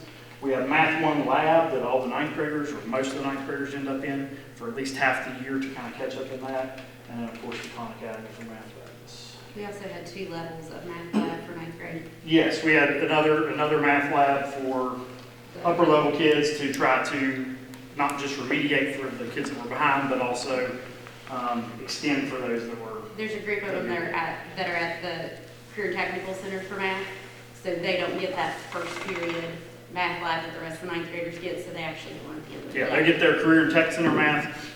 It's kind of in conjunction with the engineering program to kind of accelerate them through, and they're going to get some good opportunities to earn college credit in engineering and also college credit for college algebra, college calculus. So, teacher positions, we have 3 current vacancies: chemistry, general science, a math, and a general science. One of those is filled by a certified sub, which is great. And again, I've got good subs working in the other 2, but we continue to post for teachers, and as with everybody, we've got subs all over the county that are filling positions. Ncctc participation rate, it was actually up this year. We have 121 students out of 350 at our school that are at the Career Technical Center in a program. That would be our morning AM first year and PM second year students, and then 66 freshmen that will go to exploratory, which is 89% of the 9th graders. That other 11% are usually represent kids that are in ROTC or they're in that math program, so they're not actually going to exploratory. But those numbers are really good. That helps because we all know not everyone's going to college, and we turn out lots of kids that get completer status up there. Our LSIC meeting, concerns and updates. We had the wind issue with the canopies, blew some things over a couple years ago. Talking with Mr. Roberts, the bids are due for those for 11/30, and work should be done early in December to get those holes fixed in the canopies, hopefully for the bulk of winter sets in. We had some issues. We've been a lot more traffic there, obviously with the middle school and with running the buses now around the building because we drop off in the back where we used to drop off in the front of the building. Gravel, there were some big potholes. That was fixed last week. And then they also we're asking about a light near the cafeteria. There's some steps there that come up that are kind of dark. Talked to Mr. Roberts. He's going to send the electrician by this week, and we're going to try to see if we can get those addressed. For something, as far as you like to know something we're proud of, something good going on, Bray Matkins is here with us. He's our student body president, so to speak. And he's going to tell you about some of the things that he's proud of there. He's been a Cherry River student, Richwood Middle student, his hands on the wall somewhere in here. But I'll let him tell you a little bit about some of the things that, kind of special things we've got going on. Thank you very much. Ladies and gentlemen, my name is Bray Matkins. I am president of the senior class, president of student council, and the drum major for the award-winning Lumberjack Express. I would like to inform you on some student activities that are taking place outside of the classroom. Student Council has sponsored the Homecoming Dance and the Veterans Day program. We plan to collaborate with the National Honor Society to provide a modified version of the Shop with the Lumberjack program. The National Honor Society is also planning a spring cleanup at the Cherry Hill Country Club in the near future. The music department sponsored the 9/11 program that took place earlier this year. The science department has hosted a zoo for the 4th consecutive year. The zoo consists of reptiles, insects, and other small mammals. And our cross-country team has won various meets, with Trace Stanley placing 1st in regionals and 6th at states, and also Bailey Jarrett placing 13th. The Lumberjack Express has had a very successful fall. The band has placed 1st in multiple categories, including drum major, majorettes, and featured roller. The Lumberjack Express was awarded Best Playing Band in Quadruple A class. I'm proud to announce that for the 4th year in a row, the Lumberjack Express was selected as the West Virginia Show Band Champion at the West Virginia Marching Band Festival. Thank you, ladies and gentlemen, for your time.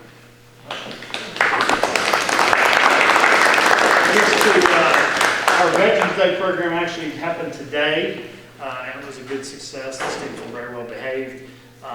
Learned a little bit about how to fold a flag. The JROTC came over from NCHS, and using our RHS cadets worked on that, presenting colors, a little bit of that. Shop with the Lumberjack is a program that we've done in the past. There's a popular thing that people do around the nation called Shop with the Cop, Shop with the First Responder, various things where we would raise money from the community, just outreach, raise money, and then we take students from the 3 elementary schools shopping, and they would spend some of the money on themselves and some on their family. Our kids got a lot from it because they got to see, the altruism, and it really was good for them. And then obviously the elementary schools benefited, especially the students that were had high need. This year we're going to do it a little bit differently, just due to COVID. We don't want to mix our high school students, that 1 out of 5 of them have had COVID, with elementary students. So we're going to talk with Laura and Josh and with whoever's up at Golly River. I guess that's still, help me, what's her name? It's Regina now, let's Pat. But, so we'll work with them, and we're going to raise money and then just get a wish list for those kids and do the shopping ourselves, and then hopefully next year we can get back to the full-on program. But that's a good program that benefits us and our future schools. So with that, you guys have any questions? How do you shop for all the kids or just? We don't. We ask the elementary schools to identify kids that are in need. Yeah, and we, depending on the number, before we did $100, 60 was spent on their family, 40 was spent on them, and it just depended on the amount we were able to raise in a given year. Usually it was 20 or 30 kids from each of the schools.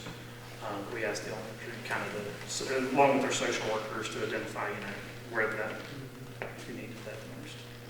I know you're only able to offer a limited number of math electives, but at what grade level are they able to go to the vocational technical school and take advantage of the math courses there as well? The math courses we started this year with Mr. Bayless and Ms. McPherson out there actually start with the freshmen, and we use their scores from GSA to identify, because again, those are angling towards them earning college credit. And we started this year with freshmen. I think we sent 8 originally on one side of the end of it, so we have 7 out there in that. And then Nicholas County High School sends a group, and they have 15 there, so she's got a class of about 22 of our upper level math kids that are going to basically get through Math 1 and Math 2. They're going to do Math 1, Math 2, and Math 3 in 2 years instead of 3 years, because it's an accelerated program. And then that'll allow them to, in their junior and senior year, to do college algebra, their junior, and trig their junior year, and then college calculus their senior year. So they'll get out with about 14 hours of college credit. And then they also, because they're doing the engineering program, will get through WVU the college engineering class. So they'll benefit from that. And then we also do, not just those kids can do that. In their junior year, we also have students, juniors and seniors, taking just college algebra at the Career Center. Now that Mr. Lyons has just finished his master's degree, Glenville has some pretty strict qualifications to be able to teach it, but he's finished his master's in math, so I think we'll actually be able to offer that on campus now. So that'll be a big advantage. The on-campus classes, and I think Brady could probably speak to this, we have a lot more success than we did with some of the online classes. It's just more personal, it's more what they're used to. And so the things we can offer online, last year, in the past we offered English 101 and 102 on campus. Last year our teacher the teacher that taught that was at NCHS. She's back with us now, so we're back to being able to teach it on campus, and it's been much more positive with the kids.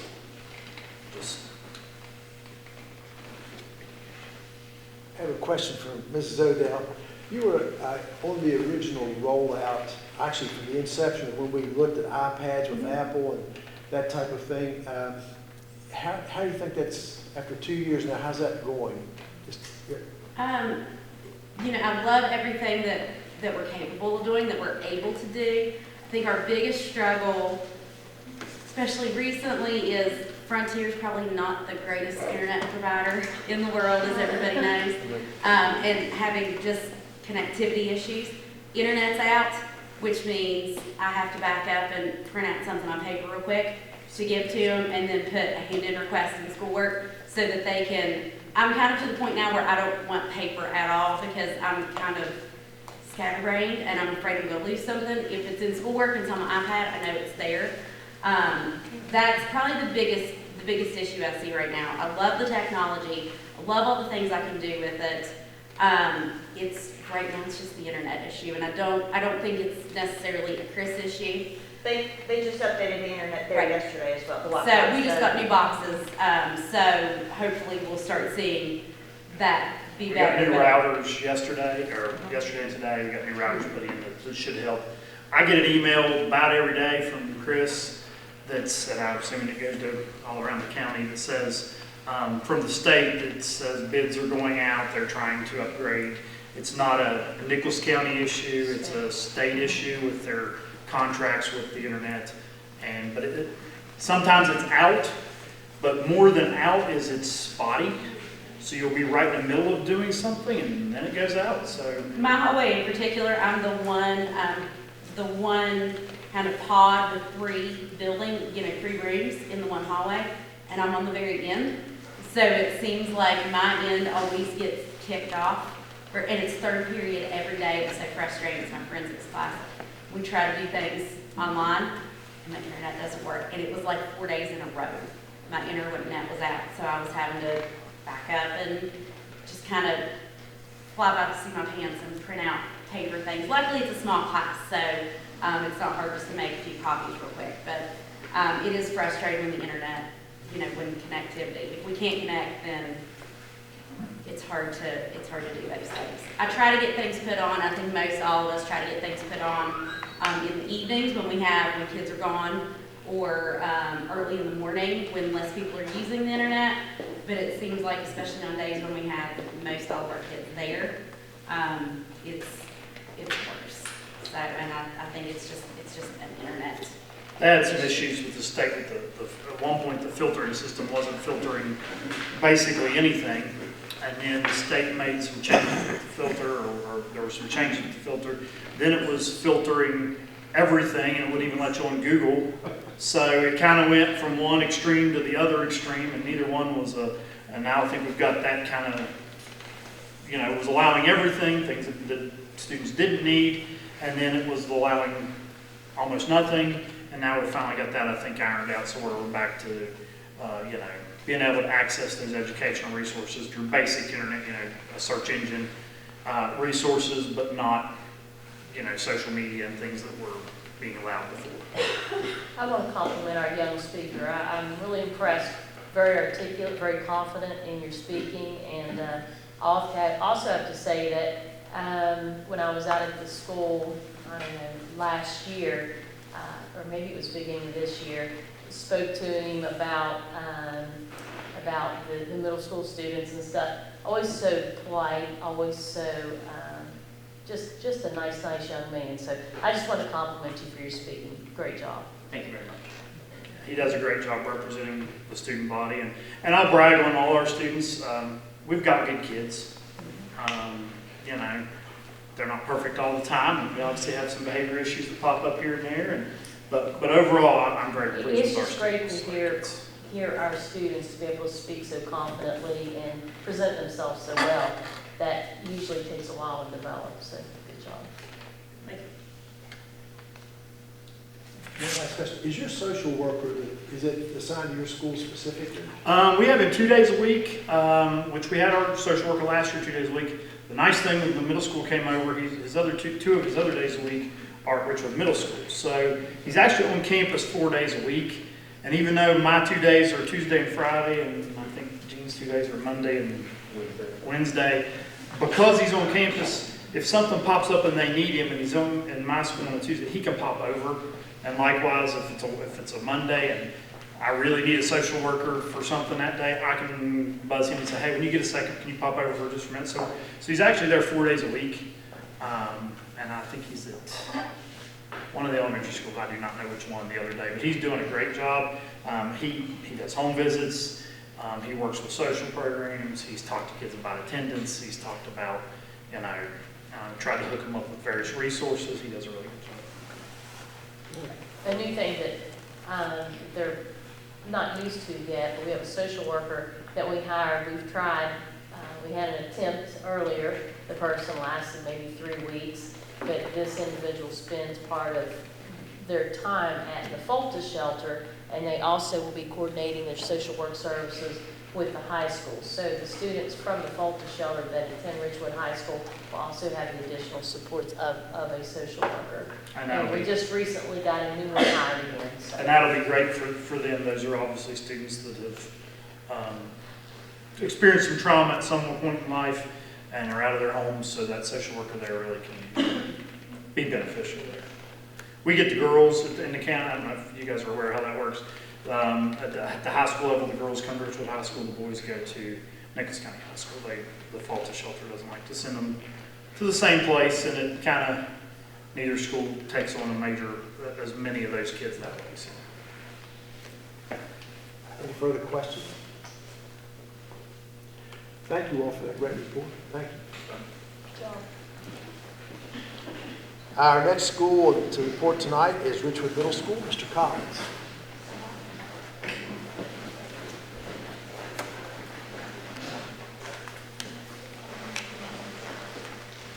Leslie, do you know right off that we have sound up here?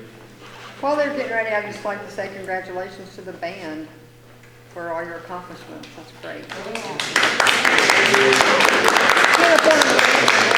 I appreciate that.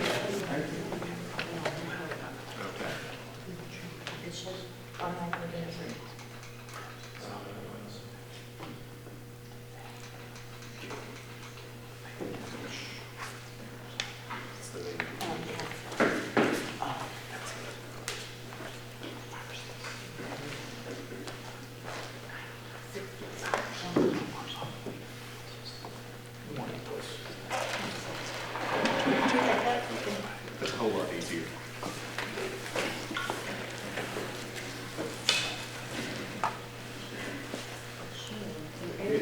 Very good.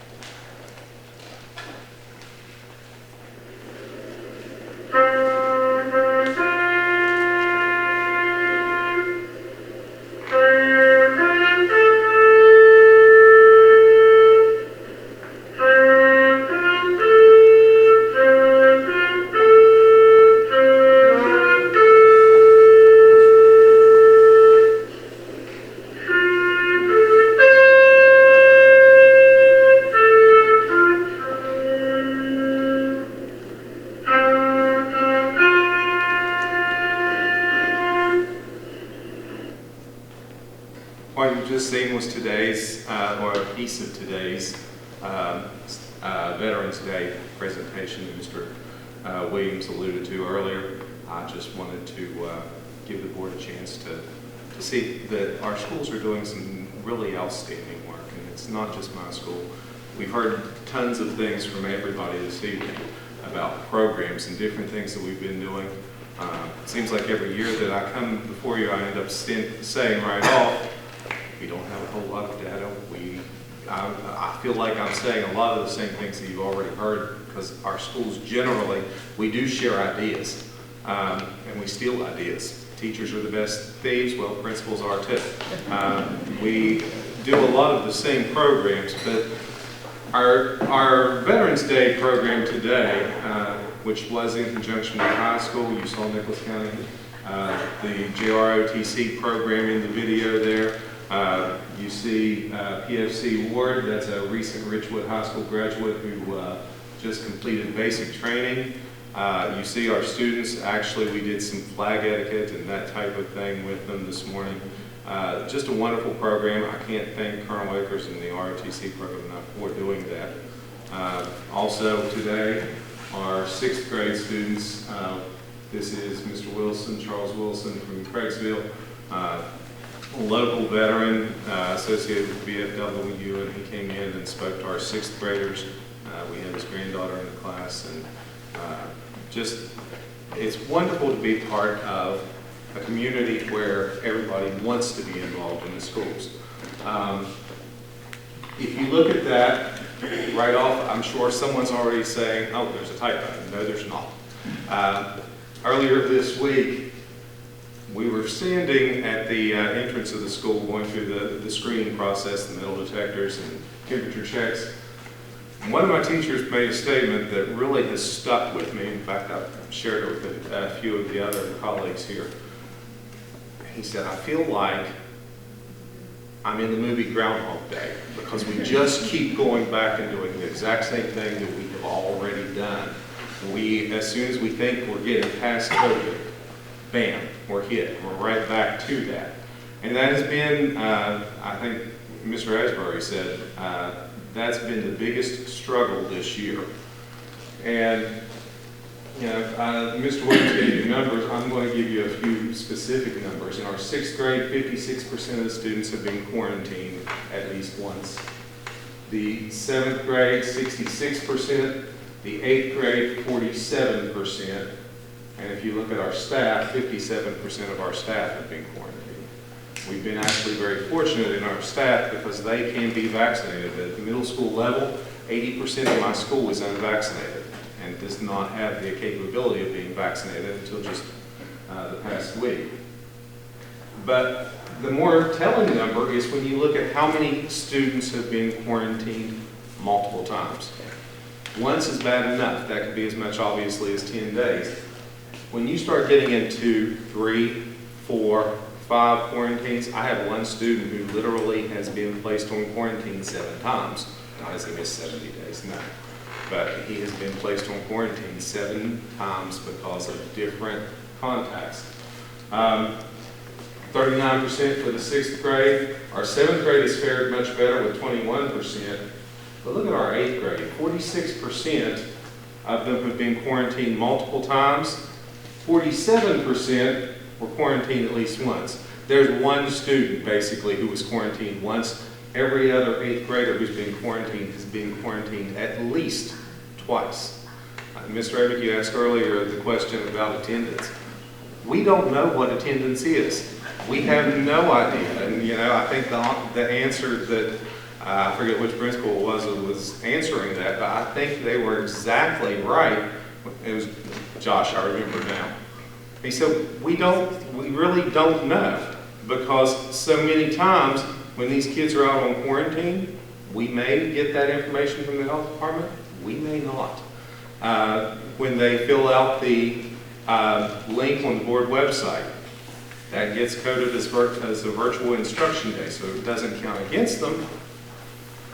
But can you really say that student is getting the good instruction that they would get if they were sitting in the classroom? You can't say that, so we really don't know. And the attendance rate, we can look at numbers, Mike Williams comes in every week and tells me I've got no problem with attendance. Well, I look around at this, yeah, I do. Because the fact is those kids aren't there to get the instruction. Positive test results in the last column, 10% of our 6th graders have tested positive, 18% of our 7th graders, 24% of our 8th graders. I thought it was interesting that those numbers gradually increase with the age, and then you jump up to the staff, and 39% of my staff has had a positive test result. Because of COVID, 7 students in our school have chosen to enroll in the proximity learning, which is a wonderful program in comparison to what we have with the West Virginia Virtual School. It works well for some students. However, we have some students also who are struggling with that program just as much as before.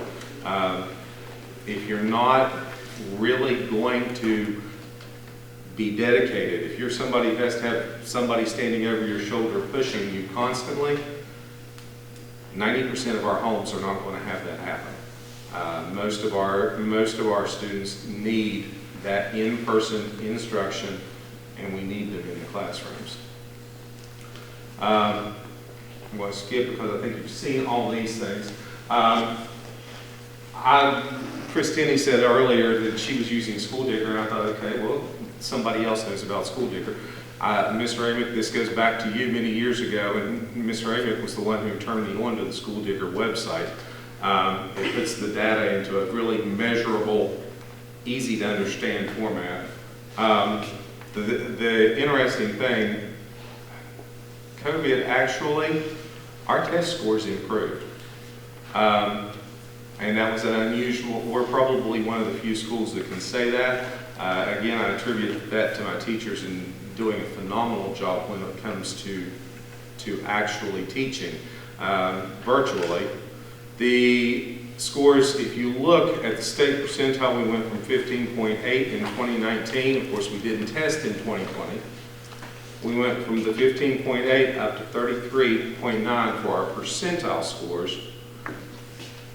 More importantly, because let's face it, I think Mr. Williams said something about we don't know whether the data is really accurate. The one thing that I would stand on and say is if you look at that average standard score, we went from 24.1 to 34.2. Now, are those scores anything to brag about? Absolutely not. With that, though, our overall ranking in the state, of the 171 middle schools in the state, we went from being 144th up to 113. So there was a major gain there in comparison statewide. Specifically, our 6th grade, if you look at the bar graph here, in math, our 6th grade, we surpassed the county average and the state average. That's wonderful. Our 7th grade, we surpassed the county average, but you can see we're nowhere close to being with the state. 8th grade, we're slightly below county, and both our school and the county numbers are way below the state average. 6th grade, we surpassed both the county and the state. 7th grade, we surpassed the county, but again, we're falling short of the state average. And then in the 8th grade, again, surpassing the county, but not quite reaching the state level. The science in the 8th grade, of course, our 8th grade, we're the only ones that are tested in science, and we were pretty much right with the county and falling behind at the state level. Reading lifestyle scores, this is the level set assessment. So far, we've done our first benchmarking test. As I think Dr. Lee was talking about earlier, we'll be doing this again in January. We'll be doing that again in April, and comparing those scores, looking for growth. We're doing the county incentive program to try to get our students motivated to improve their reading level. I've been working with Leslie back there, our TIS, one vet, and she's been an amazing help. But if you look at the scores, obviously the bulk of our students are falling in the either far below category or the approaching. We're simply not getting enough students up there into that meeting. I think it was Dr. Penix asked the question earlier about how consistent is your data. You can see right here there is a discrepancy between these scores at the beginning of the year and the other scores that were actually at the end of 2019. COVID is absolutely going to be something that we are going to deal with for a long time. It will take years for us to get back the past 18 months. Some of the things that have been happening at Richwood Middle so far this year, again, this has been Groundhog Day. We just keep starting over. But I was talking with some of my teachers today, and one of the things that we kept saying was it's important that kids have normalcy. It's important that they get that routine established. It's important that we are trying to give them the same experiences that they would have had pre-COVID. One of the things that we did do in our school this year, we have a student council. We haven't had a student government in many years. Well before I was there, Mr. Amick, you probably have a better idea when the last student council was. I don't think it's been since we went to the middle school format, personally. But we elected our student council representatives. They went through a democratic process, and some of the teachers actually used this as an opportunity to cover some of their standards in the social studies and civics. We have an absolutely phenomenal group of student leaders who are going to be stepping up and taking a role in looking at improving our school and trying to come up with some ideas that we can move forward. Again, these are just awesome students if you look at the names there. Earlier, the high school mentioned the September 11th ceremony. This was, you see Mr. Boone there with the flagpole. Mr. James is hiding back there somewhere. We had, again, one of our trumpet players from the high school who was playing taps. This was a commemoration ceremony for 9/11. Sticking with the music theme, we recently had Randall Reed Smith visit our school and present a grant from the Save the Music Foundation for $40,000 for new instruments. That's going to make a huge impact on our students. Batman came to the school. The Nicholas County Community, I don't want to say it, I'm not even going to try to say it, Intervention Coalition, something along those lines, I'll get the name wrong. But they sponsored this. Several of the schools throughout the county were lucky enough to have those visits. When they first called me, I thought, Batman, middle school. No. and the gentleman who does this through his company, Heroes for Hire, he called me back and he said, my middle school presentation is very different from my elementary presentation. He said, yes, I'll come in the mask, I'll come in with the cape, I'll come in with the tights, and you'll look at me and you'll say comic book. But he said, then the mask comes off and it's very straight talk. And he did an absolutely awesome job of relating to the kids. We talked about depression from COVID. We talked about suicide, prevention, obviously. We talked about drug use. He had one of the most effective dynamic presentations I have seen. Honestly, I wouldn't hesitate to put him in front of an audience of high school students. If you haven't been through one of his presentations, I really encourage you to do so. And he's able, I actually got the opportunity to see one of the elementary presentations as well. And he's able to bring it down to the elementary level as well and keep everything appropriate. I can't, like I say, I just can't recommend him enough. The Mountain Collar Art Show, we had the first place winner, Noah Currents, for the youth division. We worked with the State Treasurer's Office to present the Get a Life program. If you have not seen Get a Life, You really need to see it in action. Some of the dialogue, the conversations that were sparked by this, our students had to choose a career.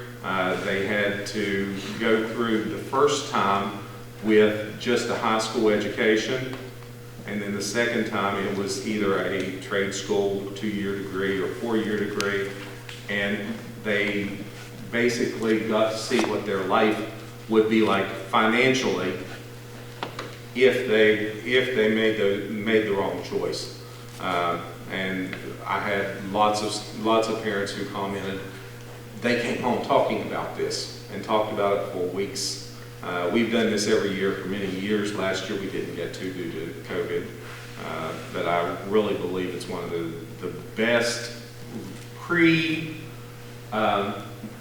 one of the best preparatory activities that you can do for students when it comes to actually choosing a career and deciding what you're going to do with your life once you leave high school. Last thing I have for you is, we call it a day in the life of a lumberjack.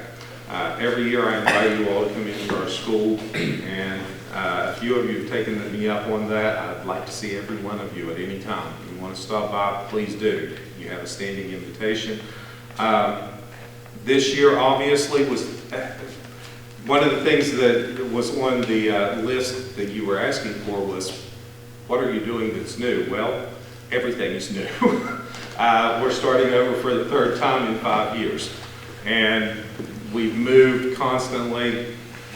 The building in Beaver is wonderful for us. It's working. It's tight. Yes. Is it perfect? No. But I truly believe, I told this board this last year when we were deciding whether to do this or to look at other alternatives, I truly believe that this board made the best decision by moving Richwood Middle School to the Beaver campus.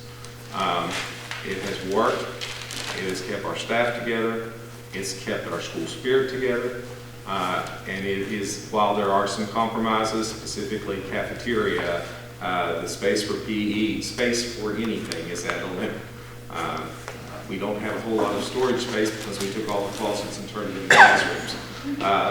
But at the same time, it's really been the best overall decision for us as a school, for our students.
But I go to the multi-purpose room and I practice for a few hours. So that will leave me about like 6 o'clock by the time I'm leaving Craigfield in total. And I get home around like 6:30, 6:20. And I do the same thing that I would do if I had a day off. You know, I do my homework, relax a bit, take a shower, and go to bed.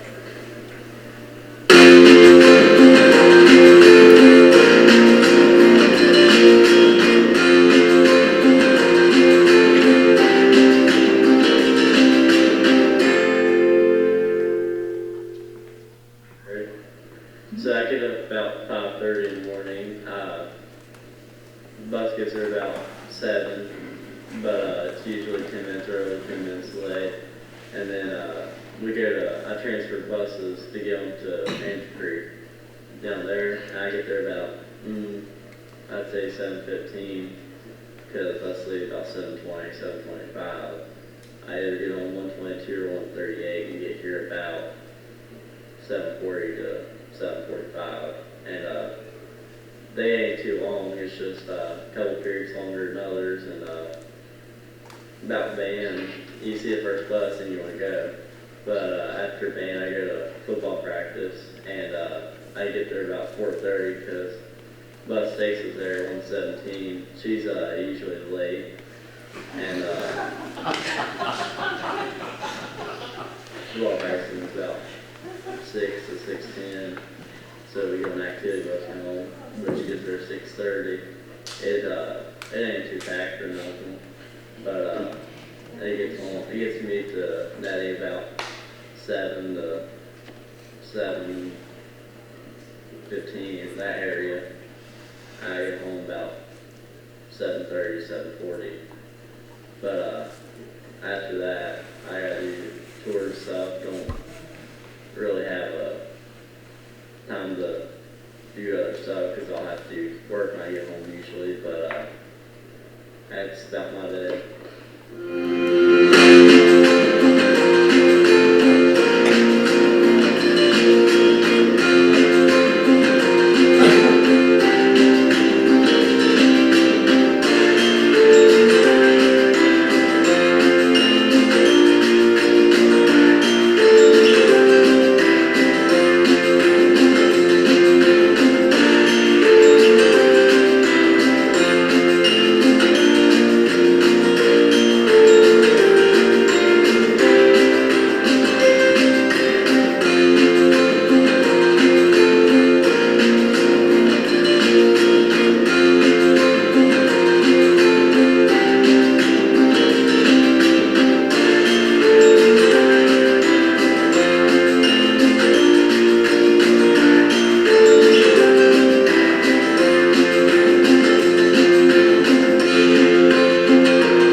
Who's your bus driver? Daddy.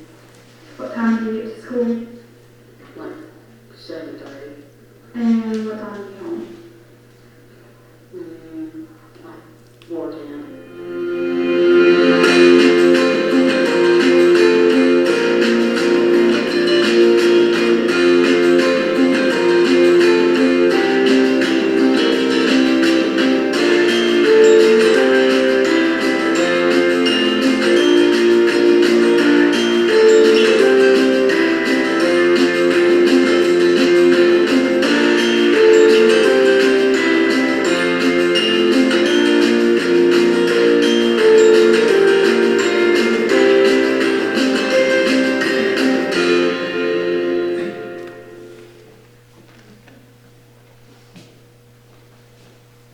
Again,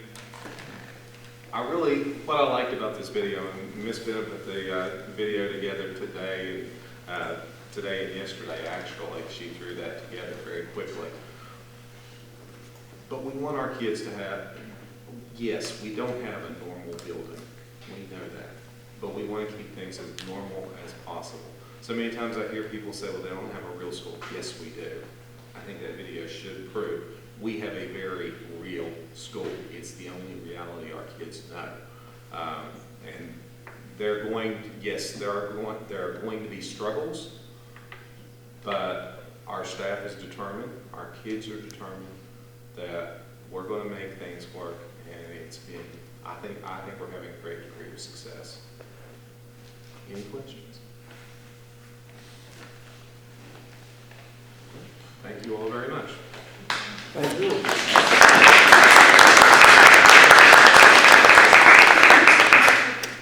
thank all 4 schools for presenting tonight. We had some excellent reports here. We understand, we hear you about the situations we're facing as a result of this pandemic. And I think it was well stated just a few moments ago by Mr. Collins when he said, we're going to be feeling the effects of this for years. It's going to be a long time coming out of this to get kids back to where they should be at a normal level in school and progressing along. But I think our people are dedicated to working through this and doing a good job, and we're just very pleased with what you're doing in your schools, and we thank you for coming tonight and presenting to the board. I would just like to say something, if I may. As a board member, I'm really glad that we have the aid in the first grades, but I feel like that it's creating a kind of like a vacuum for everyone second through graduating. I'd like to see us try to be able to, I don't know, through after-school programs maybe, or after-school tutoring or something to try to help these kids, it's second grade on, to bring them along, because the way it is right now, I just feel like that those kids are being left behind. So we need to try to find some way to help those kids that are struggling because of not being able to be in class because of the COVID. And to me, it's going to be 11 years until we can, the ones that are being caught up now with first grade are going to be able, to go all the way through, and we can have everyone where they need to be. I just feel like that we need to try to do something to help those kids. Well, I think what we're going to see is a lot of, we saw some of it tonight, the teachers are trying things out of the box, trying new things, and we compliment you for that. Keep going. I think all of our learning doesn't show up in a certain score here or there. I think there's a lot of things kids do that they learn important things from. A lot of activities are important. And I know the scores are not where we want them, but it's something we can all work on. It won't come overnight like we mentioned, but I think we have a good group of people, and they'll come along. They'll come along.